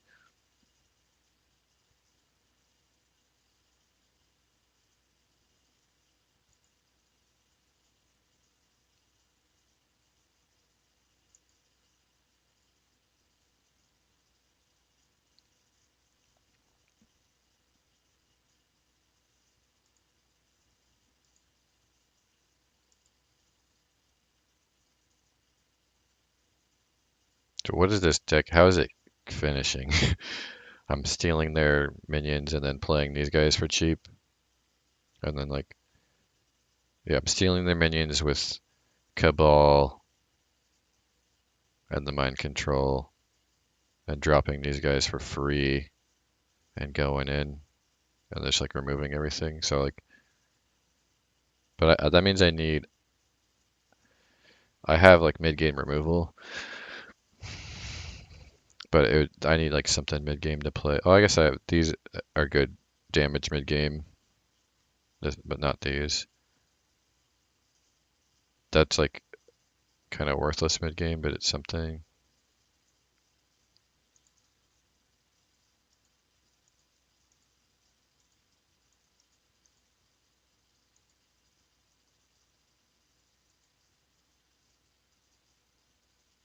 I could cut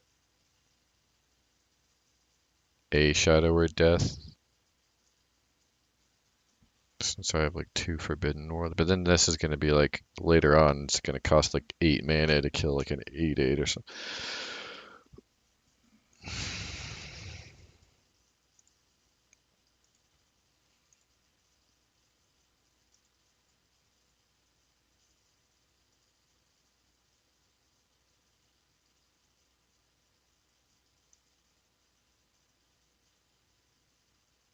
Oh, I forgot about this. This might work in that Paladin deck I was just playing. Although I'm going to be at full health a lot, so it won't draw that often, actually. It might overdraw me too, because I would have so many minions with lifesteal.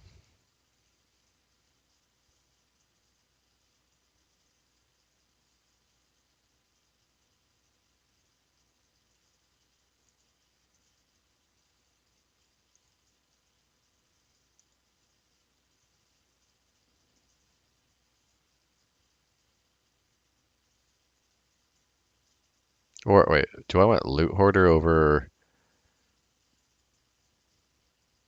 Dead Ringer? Because Loot Hoarder could just draw anything. No, I probably don't, because I could get this top end a lot, which I don't want. I want having specifically getting that a lot is good. Oh yeah, I can put the safeguards in here too. But basically, I'm switching safeguards for Cabal, and Cabal I could just steal their safeguard or just steal their minion.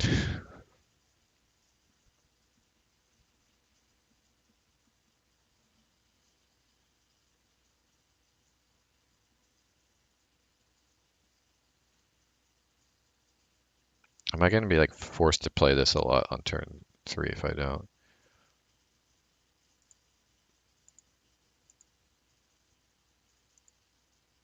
I'm just trying to make sure that there's nothing else on turn 2 that I want instead of the Dead Ringer, and just go for like better turn 2s instead of like.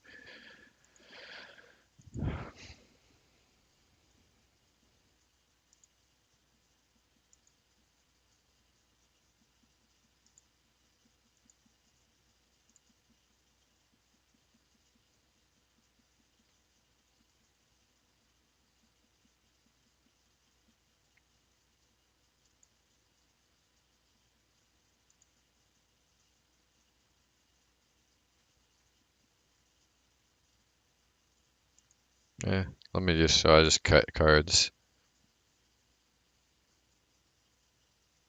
So I don't, that's my only actual just turn three play, and it's not a good one to play on turn three. So for sure, one of those is getting cut. Probably two. Chameleos was like I'm just going full meme with this deck, but which, it's kind of looking like this deck is a meme deck, so I might as well just leave Chameleos in, because what else the fucking point? Chameleos might be able to get a good three drop from the opponent.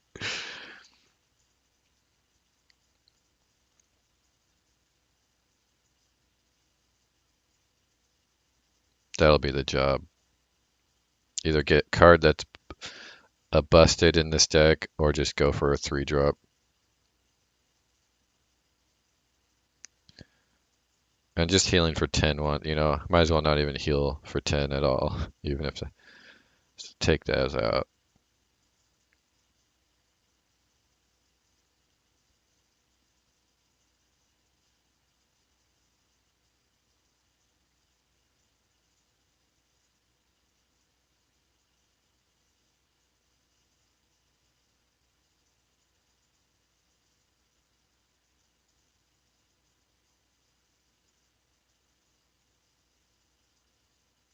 I like the seances.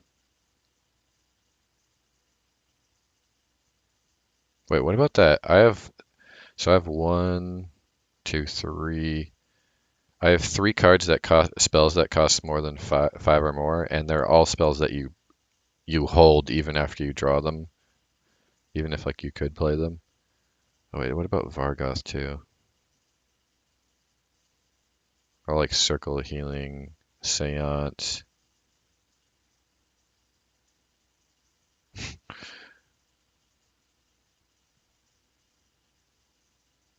I got a double Power Word Shield with Vargoth actually. Ooh, and it's turn four.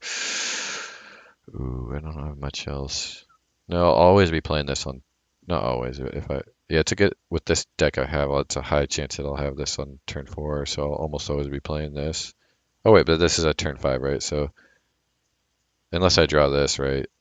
I guess I might not have it. So that could be my turn five play though. But then there's also a really high chance of drawing this, so because like that plus Power Word Shield is pretty good. But what else? Like this won't even do anything probably. Um, the extra circle won't help. It'll probably just kill my own guys. I guess it could. I could if I cast that, and it would like double circle. Yeah, never mind. That's not good. But there is, like I was saying, there is this card has a high chance of like going off.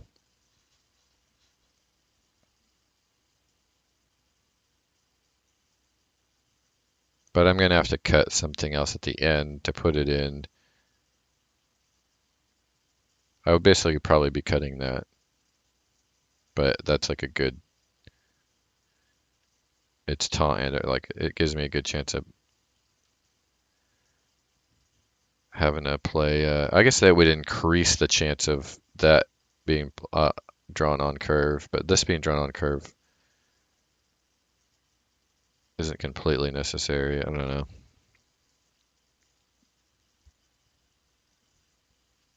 This is probably better in this deck because it seems like I'm gonna have to.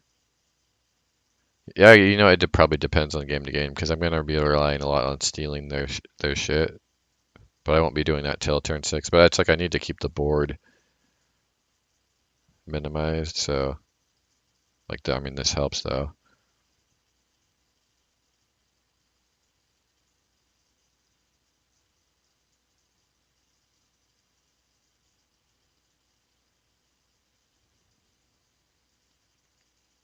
Oh yeah, I still have to cut a card too. Like, oh man, I really want to keep Chameleos in here for the memes.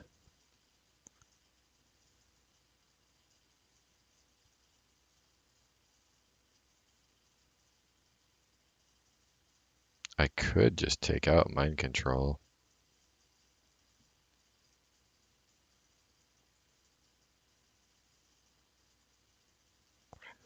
What's just going to be played late that's like,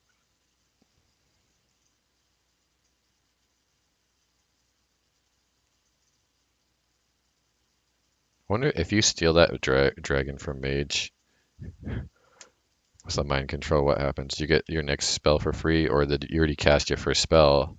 You probably don't like get it. It probably doesn't do anything the first turn because of that. But what if it like, what if it actually just is free to mind control? Because like, don't you cast a spell first before it takes the mana? I wanna see that interaction.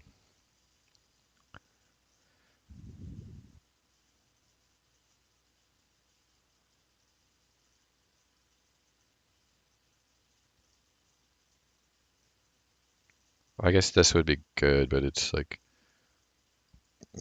you could just do a different build of this deck where you cut both of the North Cabals and schemes and put these guys in and maybe add an extra mind control. Or I guess two mind controls is bad. Maybe just add an extra big spell. Well, do I? Maybe I could cut a one Shadow or Death. I'd be cutting a Shadow or Death to keep the Chameleos. Is that like? Is it worth it? Probably. It's worth it for the memes. Like this deck's not good anyway. Like if I cut the Chameleos is the better build, right? But it's still not a good deck.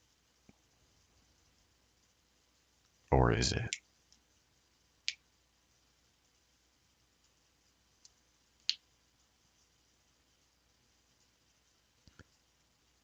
Okay.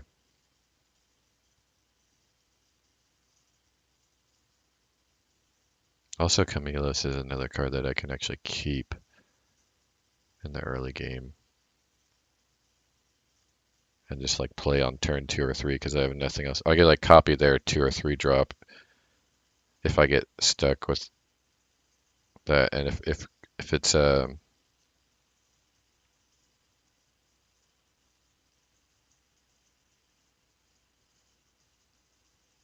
this doesn't do anything early, and like later game, there's a good chance that I'm going to be able to steal something big with this anyway. So I don't think I actually do need two deaths. Let's go meme control priest. Oh wait, actually, there is a consideration too to like cut something else and like obviously I could cut the Camellios again and then just like add in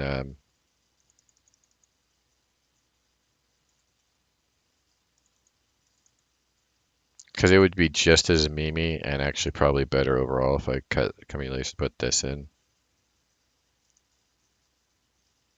But then the like all the synergy, like I have to draw into synergy though. So let's just leave it like that.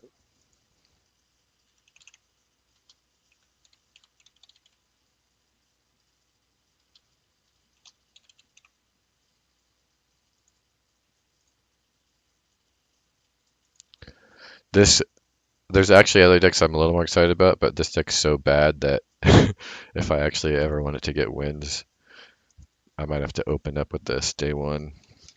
Day one, game one.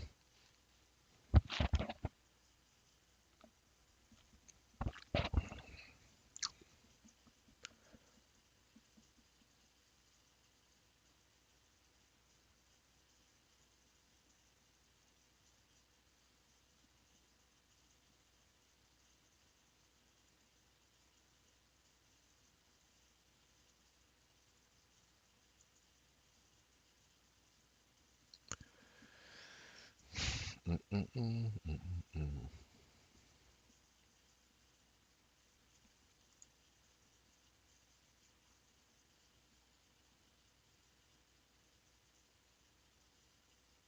I need to fix all the decks that I theory crafted a couple days ago because I realized like pretty much in every deck I made, I realized like one or two cards that would be better in, and then I also just from seeing decks being played, besides seeing a little bit slightly better builds to some of them, that I'm not so concerned about. But there's just like certain cards that like I got a little bit better clarification on how they work, so I would actually put those in some of them. But yeah, I'll just like load up that deck on the end and just like look at it because it's a little bit fun just to adjust things last minute too. I still do need to maybe just for like quicker building then too. Do a bomb warrior? That's boring to watch. Everyone, if anyone's watching this video, you don't want to see another bomb warrior build. Pr there. I mean, there's a bunch of different ways to build it, but it's also pretty obvious too. Um,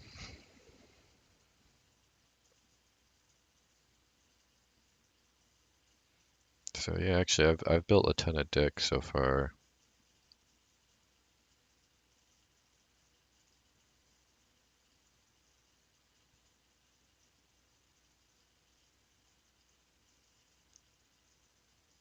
Kind of want to. I saw like a hand lock looked pretty fun.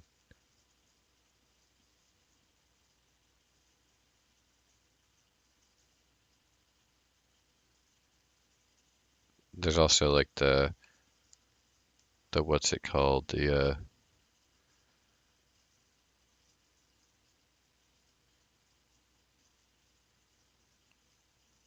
the shuffle like mulligan your deck one that pulls the minions onto the field. But the one that really does it with power, like they die at the end of the turn too. So it's like so you got board control to like get rid of all the good minions because like if you didn't draw the right minions from the deck, then you might not even clear the board. Even if you did, it's like if you got the ones that are just good on their battle cries, then like now you lost that.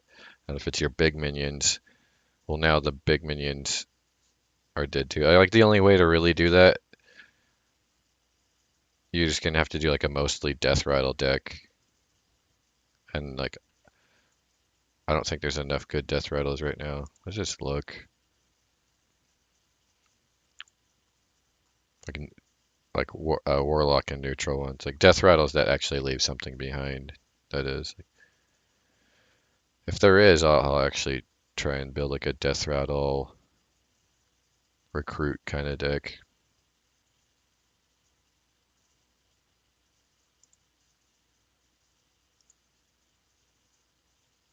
So swap this with a minion new deck. So this one is good in that because it just like swaps it.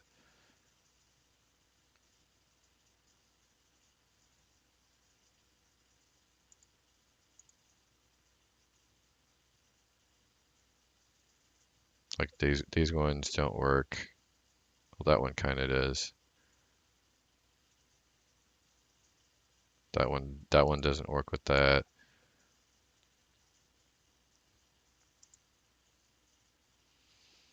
This one would be okay, or pretty good. This one would be okay. That one's bad with that. That one doesn't work.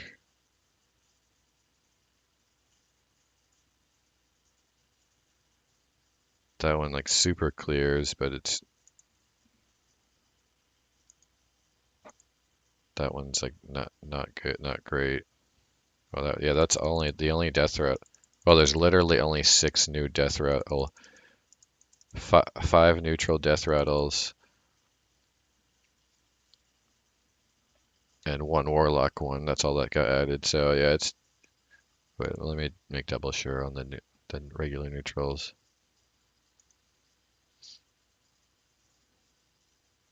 I mean, these all draw. Those are all like. I mean, this is end of game stuff too, so it has to be really powerful death rattle effects. Karn's good. Karen, that's okay. Because if you also need life, it's a good play for that. And this card's just good to have in a control deck anyway, so that just synergizes pretty well. But then you're losing the taunt for later.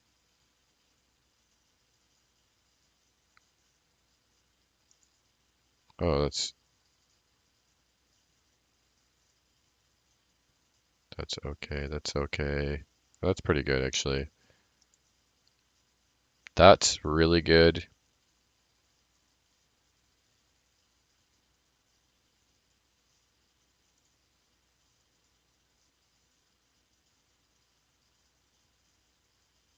That's okay, but it sucks if you're gonna have to play it out of hand.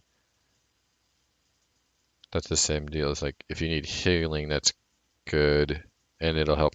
It'll like clear anything on the board. But oh, Hakar actually, you could go meme, and then it would if you limited the amount of death rattles. But then if you just draw this, how do you're just gonna have to play it.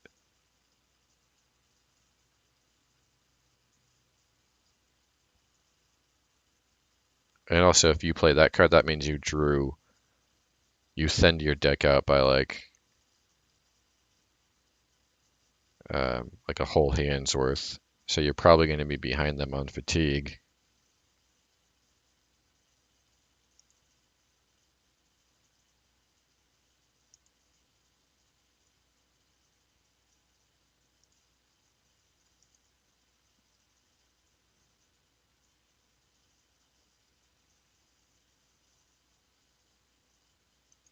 Yeah, that's just not a thing.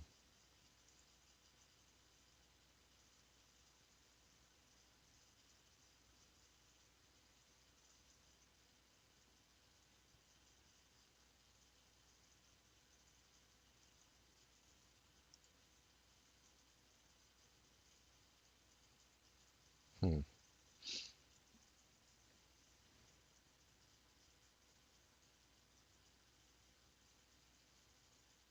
I didn't. I should probably check to make sure Face Hunter is not a thing, but I don't think it is, right?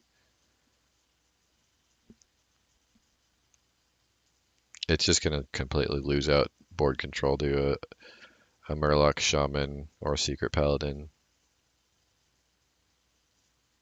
Oh, but there is the new Secret. Let's try Secret Hunter. It lost like some good secrets and stuff, but that new neutral card is so strong that let's see if it can compete with the Secret Paladin.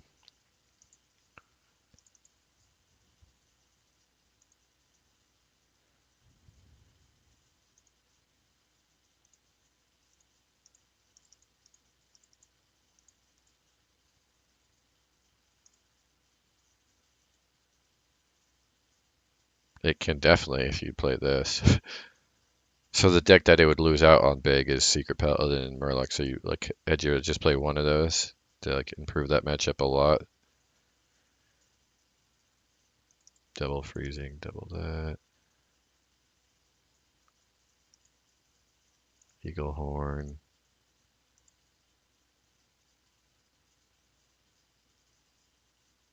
double snake, right?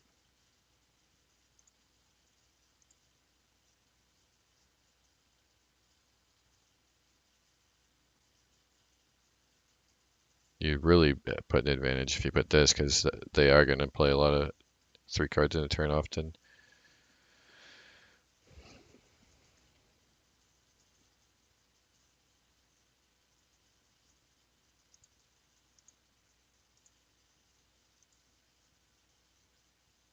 I think it's worth it to put like one more random, like rat, either rat, misdirection, or snipe. I don't think misdirection will be that good in this meta. Snipe is okay. And then rat trap is like hit or miss. Put like one snipe in.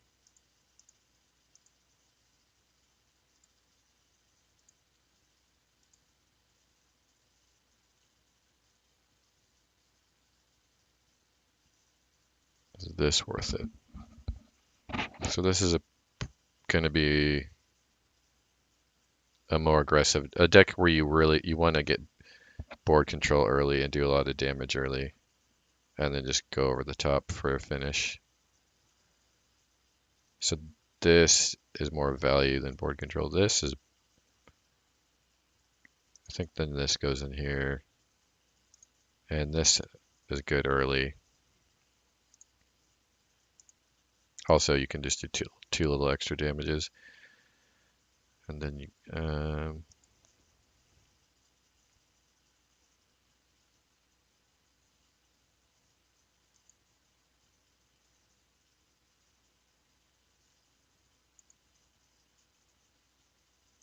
probably animal companion. So you want kill commands, obviously. That's going to be like your over the top after you beat them down early.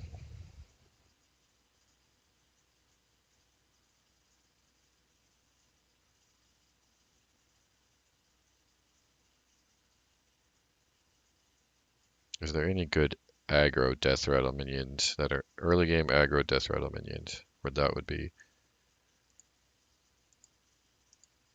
I guess I could just put one of these as like, nah, because that's going to lose you board control. Oh, discover a secret.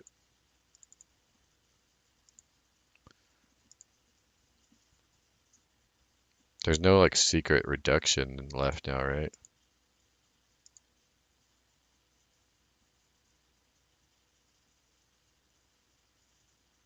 If you have a weapon equipped, discover spell. No.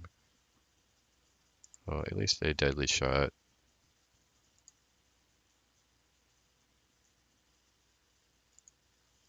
What was Master's Call?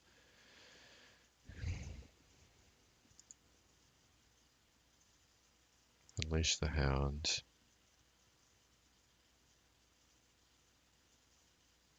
Is there enough beasts to play this? So I got my Snake Trap Beast, the Spring Paws, the Animal Companions.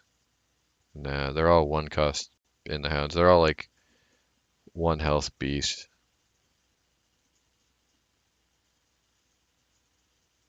Every a one cost minion, you draw a spell from your deck. What's a 4 mana 3/3?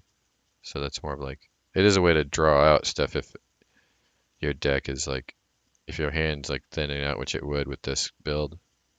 But I only have the Spring Paws, and those are probably going to get played, at least two of them, before this gets out. Unless, let's see what else is good for one drop. Oh wait, there's the Secret Keepers too, actually.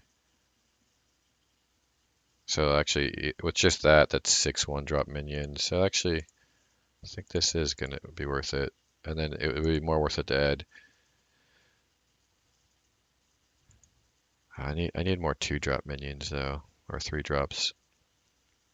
I got a lot of secrets, right?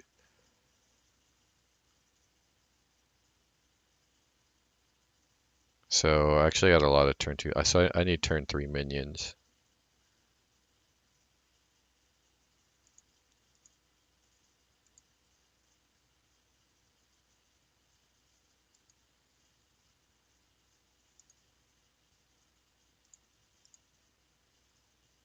Try to mech. Do I have any other mechs? No, right? Oh, Zul'jin. What am I thinking? Zul'jin's the last resort. Or if this goes late too. Oh, no, this is like you want to end this game before you get to turn 10. So I don't actually want to put this in there, right? Maybe, I don't know.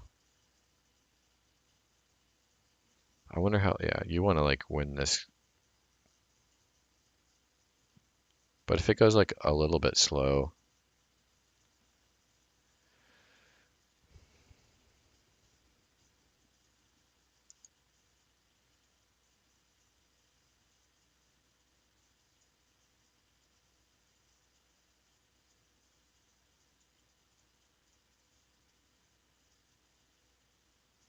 755 rush. That would be a good turn. Oh yeah, there's Leroy, right? Good old Leroy. I could do like one of these and one Leroy. Wait, what was it? Oh no, I need more 3-drop minions though too. Hmm.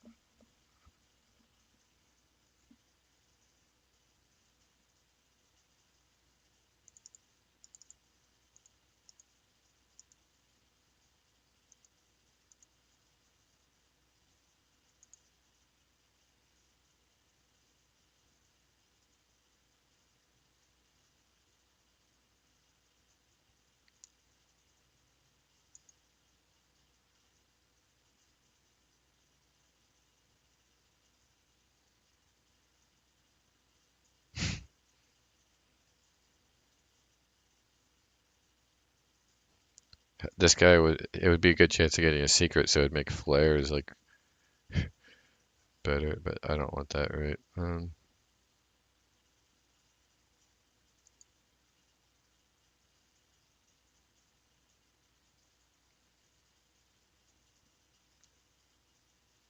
The Rager actually, that's high attack, and there's a good chance that this is going to be buffed up to 3 health.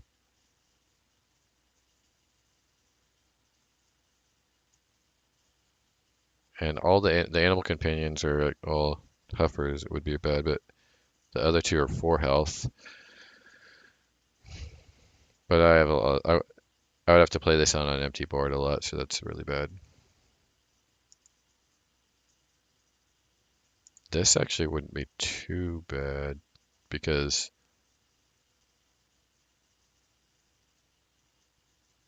but then it'd be a free proc on my freezing trap.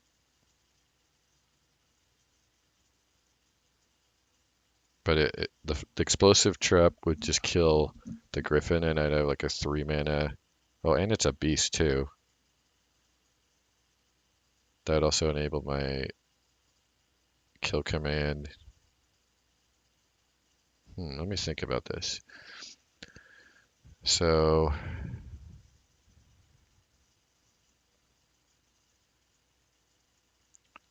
waste the freezing trap, and then it was freezing and explosive if both those were off. Hey, what's up, man? Did you do a review on the cards leaving the rotation? Um, no, I've talked about that a lot in my card review and the theory crafting. So I feel like I've pretty much done that.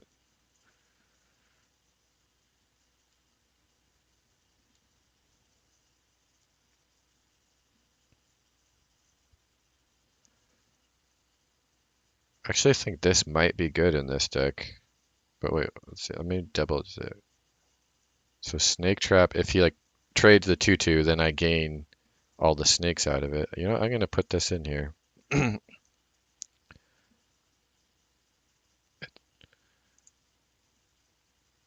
Oh wait, Hunchcon Thug is yeah still in there. That's not worth it enough with just an eagle horn, right? Let me double check to make sure there's not a better 3. Oh, actually, if I'm going aggro though, this is good too, because it's gonna probably get a hit in.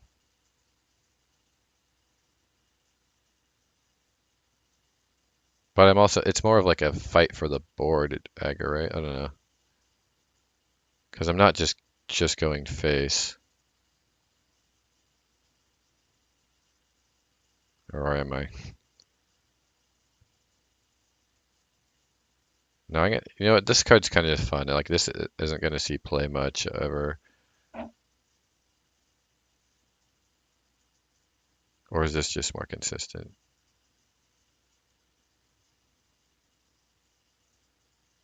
Because this is aggroish too because it adds a lot of damage. Well, sort of like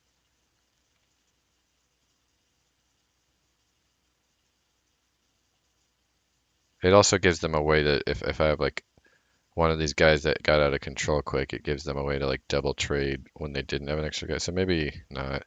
I think it's okay though, but this might be better. I heard something in a month from now, the solo adventure comes out. You can pay $20 or yeah, you can like use in-game gold. But yeah, I wasn't clear on what you get 15 packs and one new legendary. Sounds like a big rate if you want to be competitive. Wait, 2,800 gold. So that's 28 packs. So it's like $28. You could have, well, no, wait, because if you buy the 30 pack, how much is it if you buy just like, not the 50 pack, but the other one? Well, if you buy a 50 pack, it's $1 a pack. Like, that's the best deal you usually get. So you're getting, what? You're getting half the packs for your value, and you're getting legendary, but you're also getting the adventure mode. Yeah, that's what. Yeah, I got. So yeah, I didn't think about. I forgot about that too, because I was like, you get actual rewards, right?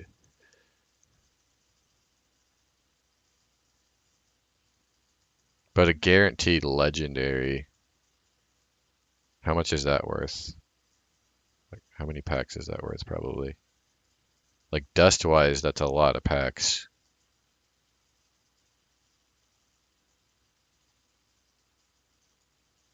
It's probably about, um, but it's also a lot of cards. It depends on. It would actually probably be kind of worth it for me because I'll have like a lot of the I'll have pretty much all the basics and rares, but I'll be missing a lot of the legendaries. So like having the guaranteed legendary is actually probably more worthwhile than having the extra like what it would be extra 8 packs in value that you're missing out or extra 10. No, it's extra 10, 50. Oh, about you're missing out on about 12 packs, but you're guaranteed getting a legendary. So that's almost like that's pretty like it's like would you trade let's say 12 2800 gold, right? So 28 minus 15. So yeah, so it's 13 packs. Like really if you buy that little of packs, you it's actually it's closer to like getting like your actual value like for what you normally pay, but like I feel like the packs should be $1 a piece and like that's what they are if you buy 50 of them, right? Or no, you only get like 40. So yeah, it's not that bad. It is like you're basically missing out on 10 packs like for your value, but you get for the guaranteed legendary. The legend is something like Whiz Bang, but picks 5 villain decks at random, which is more than likely not. Wait, oh, it's like it's a specific legendary. It's not like a random legendary from the set.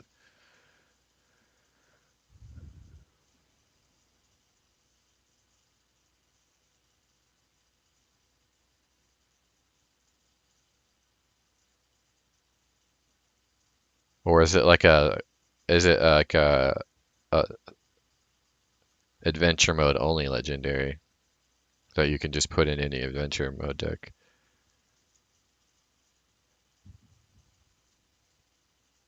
Because it could be that too. Like, and that would be really shitty. Like, it would make the adventure mode like really easy. It would be good for casuals because you get to play like the OP adventure mode decks. Like, I think that's what it might be. Like, just from that, like,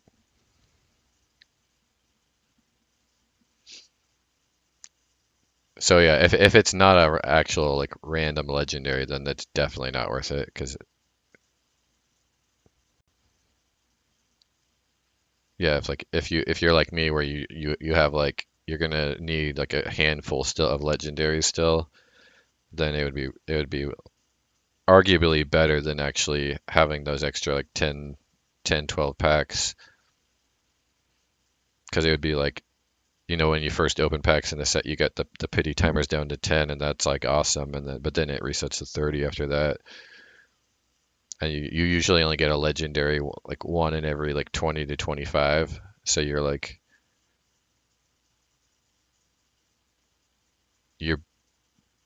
yeah you're basically getting another legendary like twice as fast like that.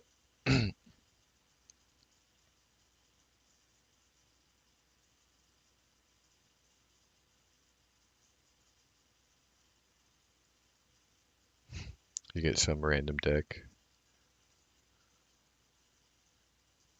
like send me a link if you have it. All right, so I need to make. Am I gonna take out this guy and put in a Hench Clan Sneak?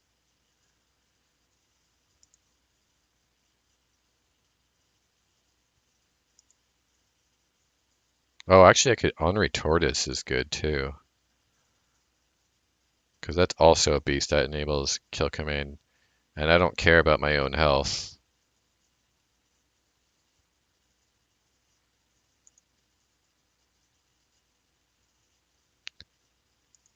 And it's gonna be hard. It can trade and do damage, but the stealth one's guaranteed to do 3 damage, but that one is can trade.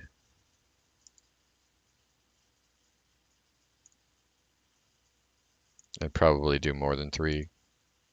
I think I'm gonna go with the tortoise. Tortoise.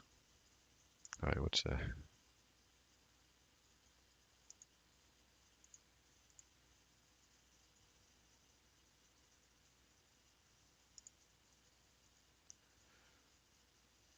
That looks like an okay deck.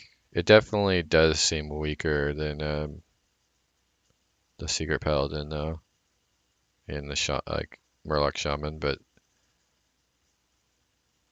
you could get wins with this deck. It seems like a just under 50% win rate. Maybe if you tweak it, it could be better.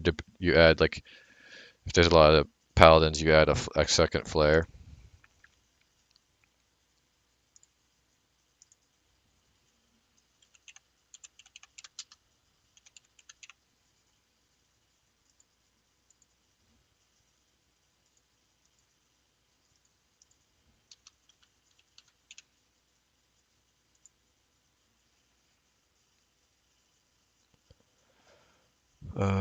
Oh yeah, the first swing is free, right? So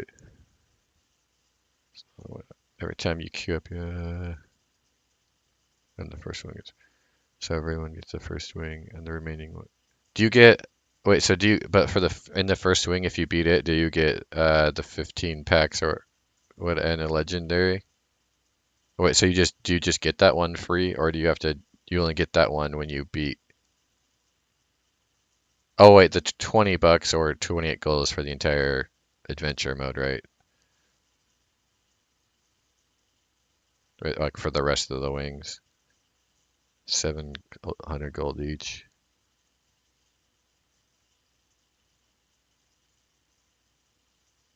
Oh, so you were just like adding 700 times 5, but it's not that, right? Or 7 times. Yeah, that doesn't even add up anyway, right? Except because that would be 3,000 gold. So it should be like 2,500. Like it would be, yeah, because it wasn't that what it was before? Like 2,500 gold. So 7 times 3. I mean 7 times 4. Or yeah, wait, 20. That's 2,300. My math. 21. I mean, wait. Oh yeah, 28 would have been right, right? 7 times 6 times 5 is 30. I'm getting the wing numbers missing. I forgot how to do math. Oh, yeah, it should have been like I think it's like 2,100 gold.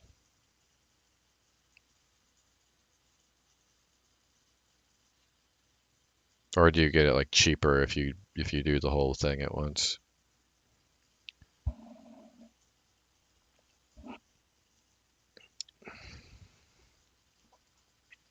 Well, do you have any yeah,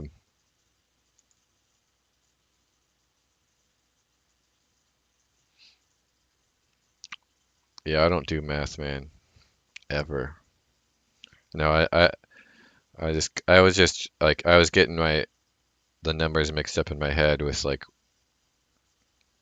how much like the wings actually cost and how many wings there are.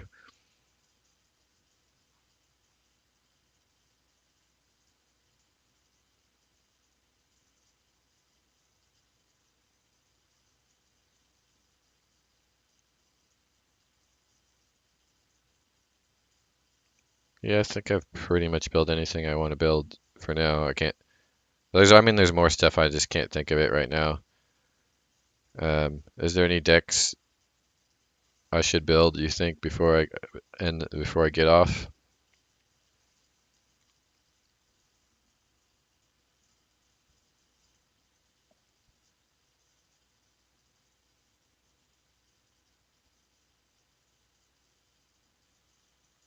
I just built aggro hunter. I already built. Actually, I built all the aggro decks that are going to be good. I built the aggro Murloc Paladin, I mean Murloc Shaman, Secret Paladin, the aggro Secret Hunter. Yeah, you can check out my builds for the. Actually, I need to refine both of them because there's like a couple cards that I realized I needed to put in pretty much all the decks that I had theory crafted on the first day, but they're more or less like there. So you could just check out that VOD for those. Yeah, I already did a I did a control paladin on this stream, and I did a control paladin on the first one, or control warlock. The control warlock seems okay-ish. It's not very good, um, but it's okay.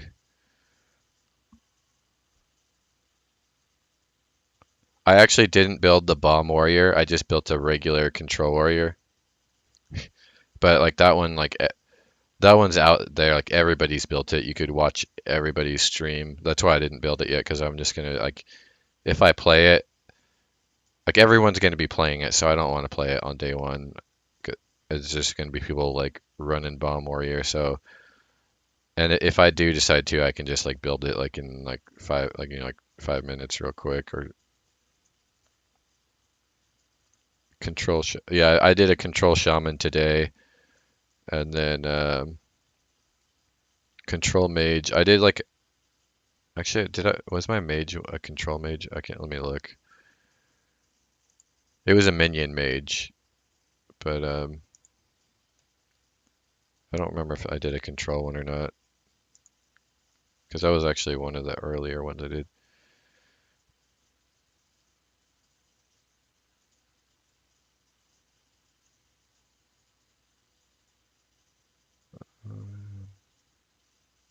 Minion mage. It's my highest viewed deck of my Rise decks. Oh wait, never mind. My Murloc Shaman is, even though that's like more obvious to build. Um, oh, actually, this isn't a control one. This is more of like a mid range one that I built with like oh, actually, it sort of is. It's like a mid range. It's like one where it has like a good mid and early game, like early game clear, and then like an okay mid game, and then it has like a strong like finishers. Yeah, I guess you'd say this is more control because I've got like her, the barista, um, Jan'alai, Archmage, Polymorph. Yeah, it's more control-ish. OTK decks. I can't remember. I don't think I did because I don't like OTK decks. I'll make anti-OTK decks the second I start running into a bunch of them. Yeah, like I'm not messing with Mecha Cthulhu Warlock. That's like a really bad deck, and when it works, it's just shitty and boring, and when it doesn't, it most of the time it doesn't work though.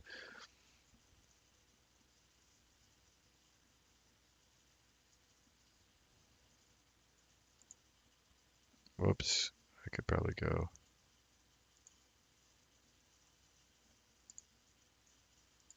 Oh yeah, so these are all my decks: Secret Hunter, Meme Control Priest, Control Paladin, Control Shaman, Pogo Hopper Rogue.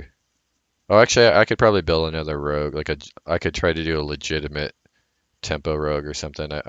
I'll do that. I got like a regular token druid, a treant one, control warlock, minion mage, zoo, Mali druid, mech warrior, dragon paladin, secret paladin, mid-range hunter, death rattle hunter, silent priest, murloc shaman. Yeah, those are all. So I built a ton of them.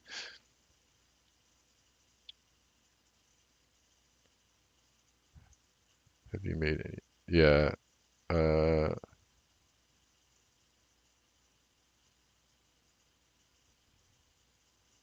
the priest one is like that. It's actually like I put Chameleos in there when I can totally put in a better card and make the deck better, but I just did that for the meme. Uh, a Thief Rogue.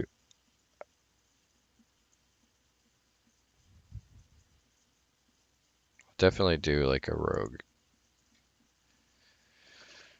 Let's see what we got. What is there like just straight up tempo rogue?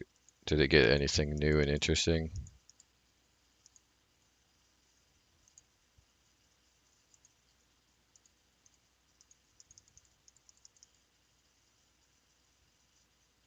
Like maybe this.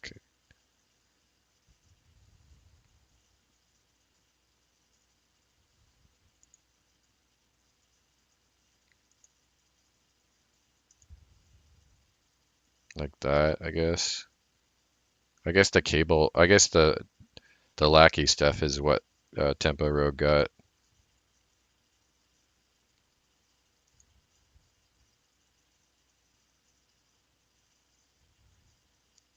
and like Hench Clan Sneak.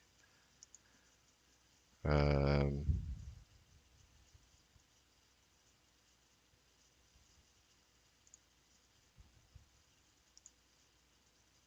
what? I still don't know what the hell this the bonus effects of this card are. Do you know? Legit Burgle Rogue. Those are fun. Yeah, they still don't have like what are the bonus effects?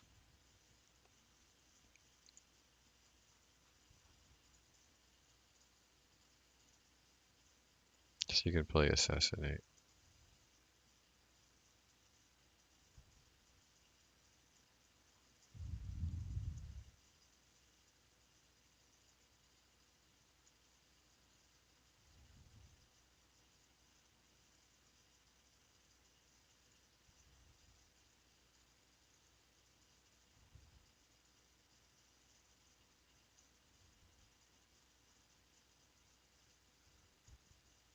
Oh, here we go. Thank you, this guy. Okay. Destroy a minion, summon a 1/1 patient assassin. Destroy a minion, it deals damage to all adjacent minion or two adjacent minions. So, oh, so that first comment was like he wasn't clear, but he was actually listing. I thought he was saying you could play those cards with this or something. Destroy a minion, add a copy of it to your hand. That's pretty good. Destroy. Yeah, it's assassinate, and then for like one, well, assassinate's so overcosted. So it's like a legit removal for and for two more mana you get like a good effect, except for this. This one's not very good. It's okay. This is pretty good, but that one's not. These it's like a 50-50. These two aren't that good. These two are really good, but they're not like insane.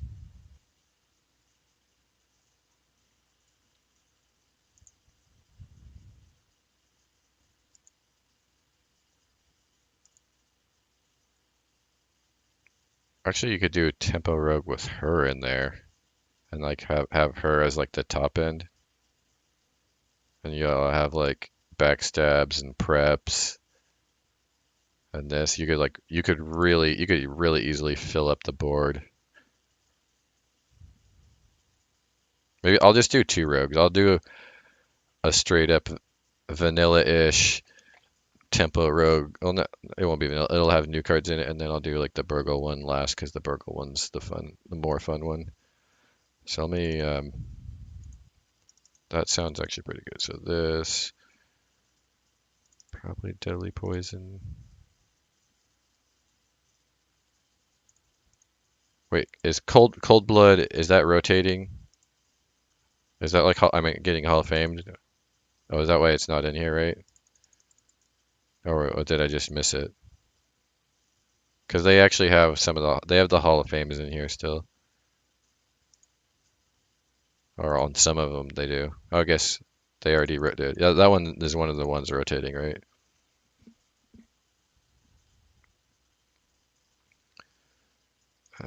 Pilfer. I don't know if that's worth it in Tempo Rogue. Probably not.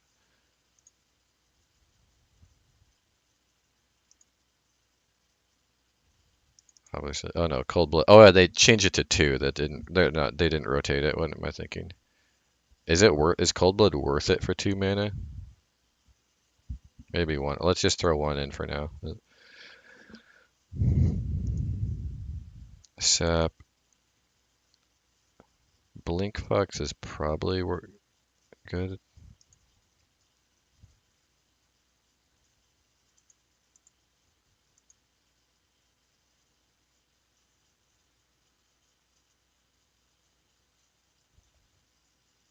Yeah, I was thinking of it. I was thinking of the nerf as like thinking it got rotated.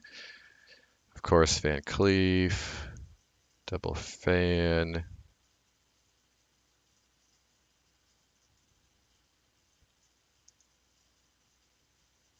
Obviously, SI7s. So I probably want more cheap spells, right? Because I'm trying to like. Oh, I guess well, I've got 4 0 cost spells, 2 1 cost. Oh, one, 5 5 2 costs.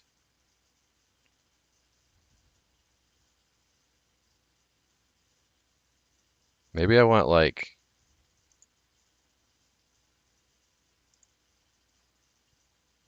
Myra's plus the new legendary or academic plus. Yeah, I want to be able to like finish them quick, right? So maybe not. You gotta have henchmen in there, right? Oh yeah, I keep forgetting henchmen or hench clan didn't rotate.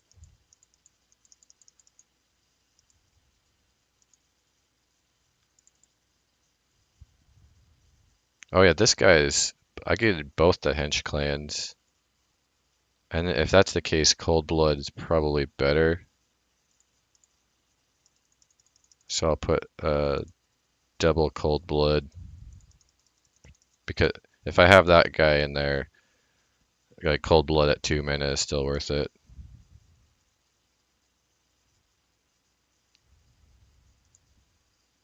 So what about Blink Fox? Is that make the cut? There's no vicious fledgling, so I think it is. The I have two 3/3s, so if anything gets cut so far, Blink Fox is he's up for getting cut.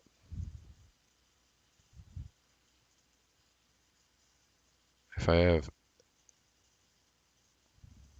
but if I put a Blink Fox, wait, and that's good. That oh no, because I won't see this is like super strong in like the Thief Rogue, but it wouldn't be so good here. Like a Thief Rogue um with a like it's going to be really frustrating because like having this come out on turn two, this is like a new like Alex Strauss's champion, except at least it doesn't have charge, so it can't go face for that first turn. But it's still a 2 mana 3/4 with charge is ridiculous. Um, so like if like Thief Rogues roll high roll, they're gonna be like it's gonna be one of those classes decks that's gonna be really frustrating. The lackey stuff is good, right? That could definitely go in, but like add 2 random lackeys too.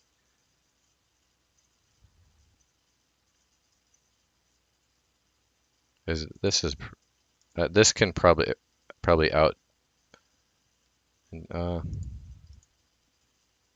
Also, the lackeys enable other combos because they're cheap, and some of them give spells, right? So they enable that.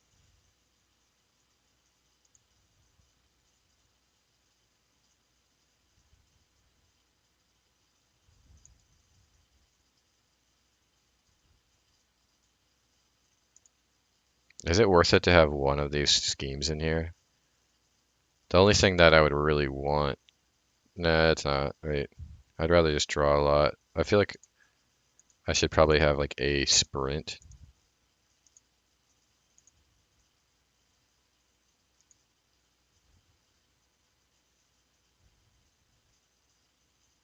Like a vanish, a sprint.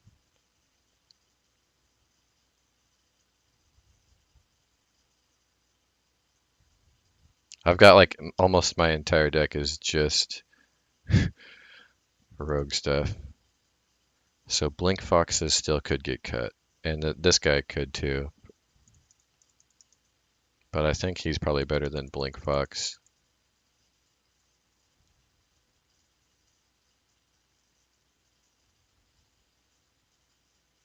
What about Shadow Step?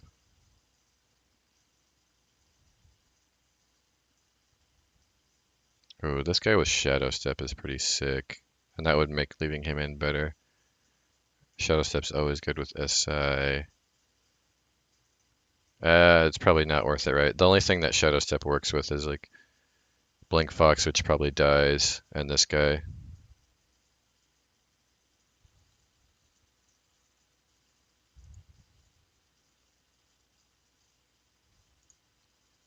What other new stuff is there?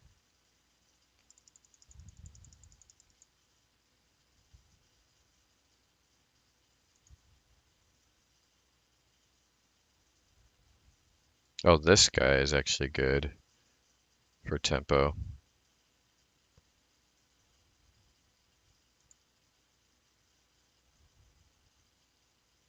Because what do I have on turn 2 also? I don't have anything going on turn 2. So I actually think I want 2 of those guys.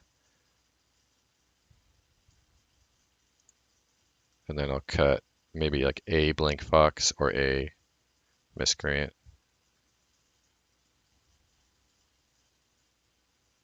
This is pretty good too, though. Hench Clan Burglar. I go triple Hench Clan. That's like they might as well say like Tempo Rogue, Tempo Rogue Burglar, Tempo Rogue Thug, and Tempo Rogue Sneak. Just rename these cards.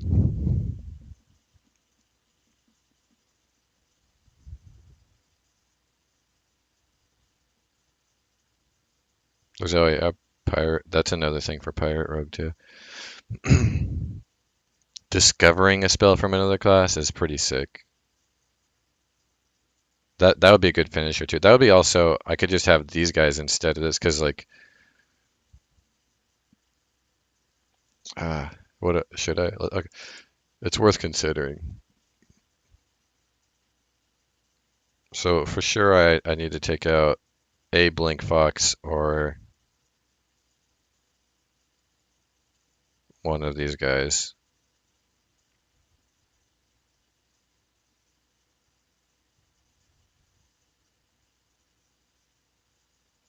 Or I could take out a Sneak.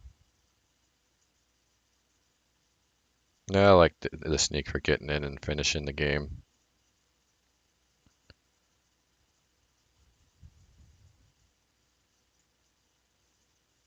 So this guy loses you tempo, temporary, or he kind of gains in it. Like the 2 lackeys you get are gonna like gain you back tempo big probably, but he's just basically sitting on the board doing nothing. Uh, and I don't have Shadow Step in this build. I have Vanish though. A random. What's better? A random card. So the two lackeys are way better than a random card. but this body is a lot better. And it does more damage too.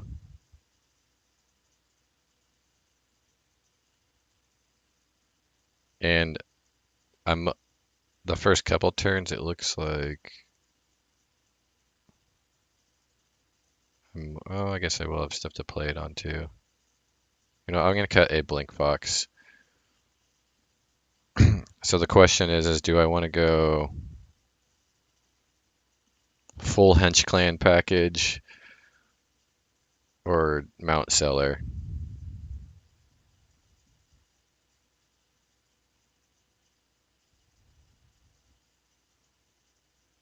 I think like a mount seller is probably just too. It might not be. It could like put you over the top, but it's probably like I play this on turn 7, and then I have like by that time I only have 1 or 2 spells, so I like cast like a couple random beast. So I'm just gonna go full on hench clan. That actually looks like a pretty fun deck, like funner than Temper Rogue's been in a while. Like it's usually pretty vanilla, and this one has a lot of variants with the lackeys and a Discover Henchclan Burglar, a Blink Fox. I mean, it's not super exciting. It's not as cool as the Burgle Rogue, but that seems like a real solid deck, actually.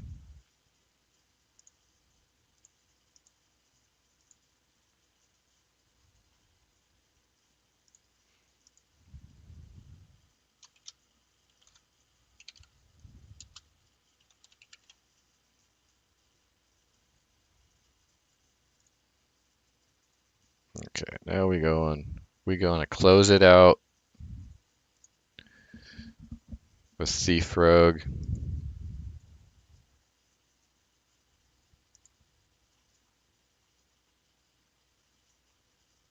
Oh, I guess there's no mechanic for that, right? Oh, so we're just gonna start out with every Thief card and then go from there. This one has a lot of the add lackeys, right? Or hold on, we'll wait.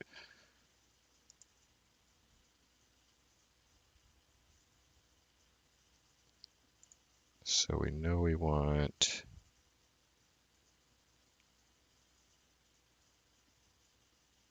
maybe a pickpocket, but definitely not 2. Obviously 2 of them. Discover a weapon from another class. So for sure you want, if it's discover a weapon from another class, it's going to be strong, right? But at the same time,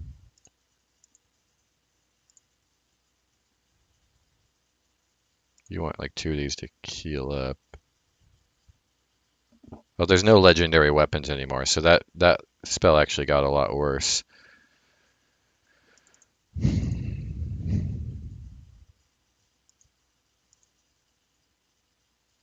Wait, what is this one?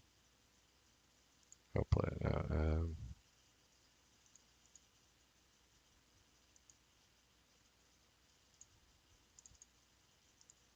What's Violet Haze? Oh.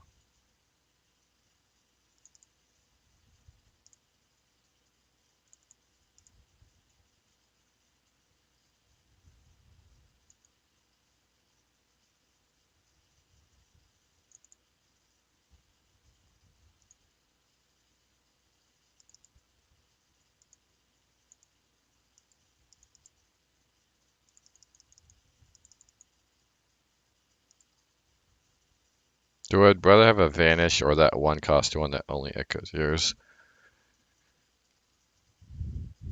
You can really abuse stuff with that one cost one, but if you control a lackey, choose a fantastic treasure. Actually, how many lackeys am I going to have? I'm just going to have like,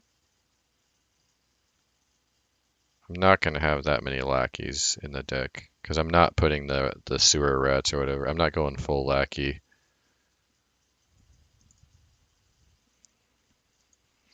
Right, because that's the only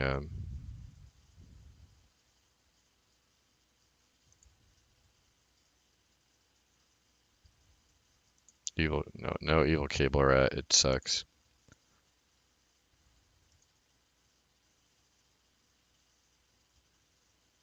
Wait, are amalgams count as lackeys too? Probably not, right? Even though they're every class.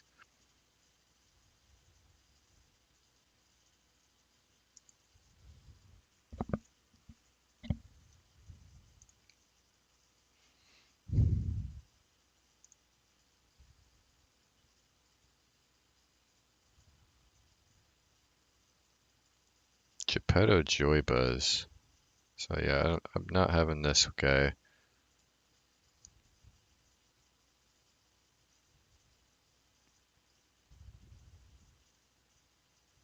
Oh, I never. Yeah, I think I want Vanish. Because it looks like I'm going to be going late, so I'm going to need to get their minions off the board to survive. Attack Noswhisker. Whenever you shuffle a card in your deck, add a copy.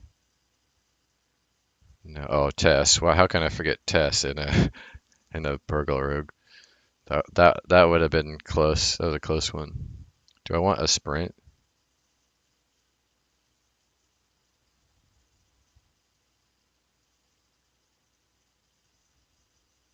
I have enough like refill. Actually, I don't think I need sprint. It's just going to be like a slow play and like a dead, not a dead card, but although I could prep sprint. I don't know, is sprint worth it? Let's just throw it in there for now, but it's on the questionable list.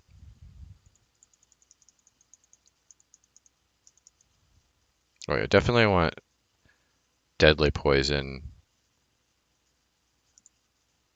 to make my spectral thing be healing me up a lot.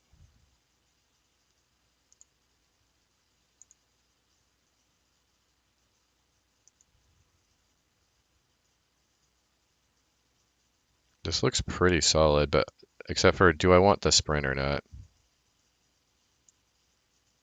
Actually, if I'm going late to, I'm going a little later, don't I want like this card?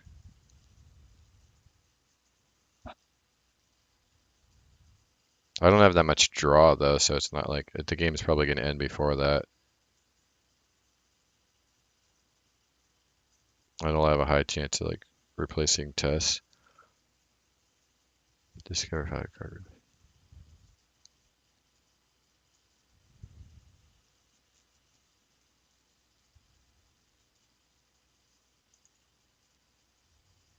Wait, what about Geppetto?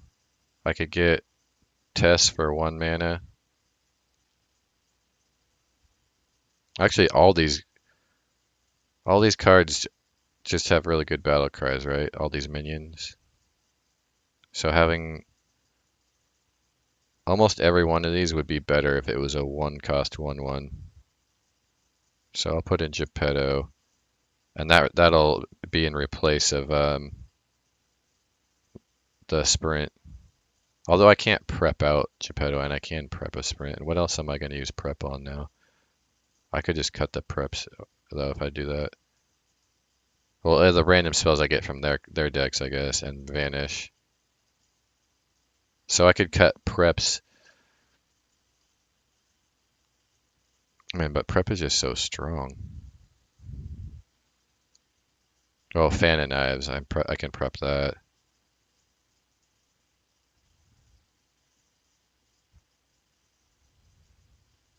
Oh, wait a minute. What about the chick that puts battle cries back into your deck? I forgot you can like go infinite like that, right? Add a copy of each of your battle cry minions to your hand. And all these are like good battle cry minions. All in like the lackeys. But like that combos together, right? So she's one, and he could draw potentially both of them. But like if either one of them is 1 cost, then you could play one, then the other, like right after.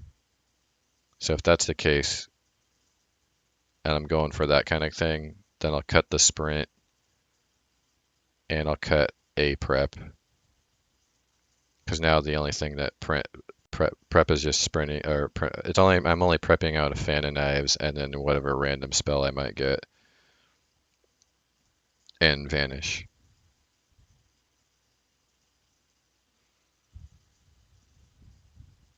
Yeah, that's a pretty fun deck. It's like where things are different for every turn. And I already have, but how many new legendaries am I gonna have to have from that? One, two. Oh, actually, only the two of the new legendaries. She seems like she's going in a lot of like random decks and is an abusable card. And same with Joyba is for sure an abusable card, so he's like a must craft. There's gonna be like OTK decks with him for sure. So at some point you're gonna have to craft him anyway. So I could like confidently day one craft Geppetto. And Barista is not like an OP card, but it like works well in combination with him and like a lot of other decks. So I wouldn't feel bad about. She'll definitely see like play, if not immediately at some point.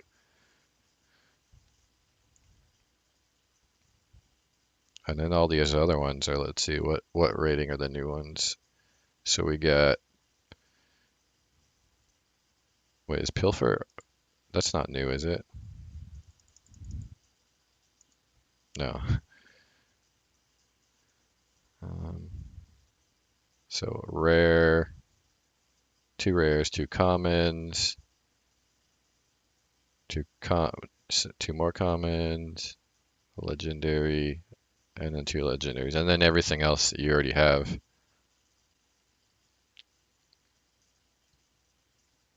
Sweet. So it's not even that expensive. I mean, the two new legendaries are expensive. Like I said, they're neutral legendaries that get used in a lot.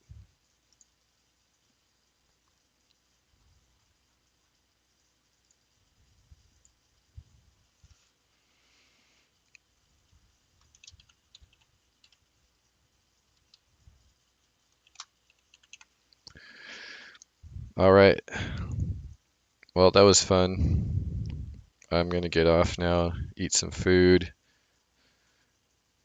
and then yeah, this comes out. I'm gonna be on for sure all day on release day. I happen to have the day off. Actually, I have like a couple days off in a row, like 2 or 3 days off in a row there. But I'll on one of the days I'll only be on like half of the day for at least, or two of them. But for sure, that first day I'll be playing all day.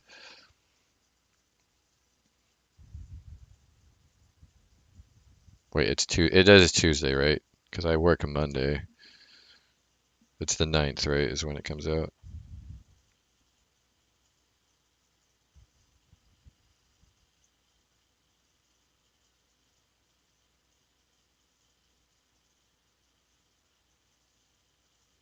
Yeah, it's April 9th. All right, catch you later. See you. I won't be streaming until Tuesday because there's not. But yeah.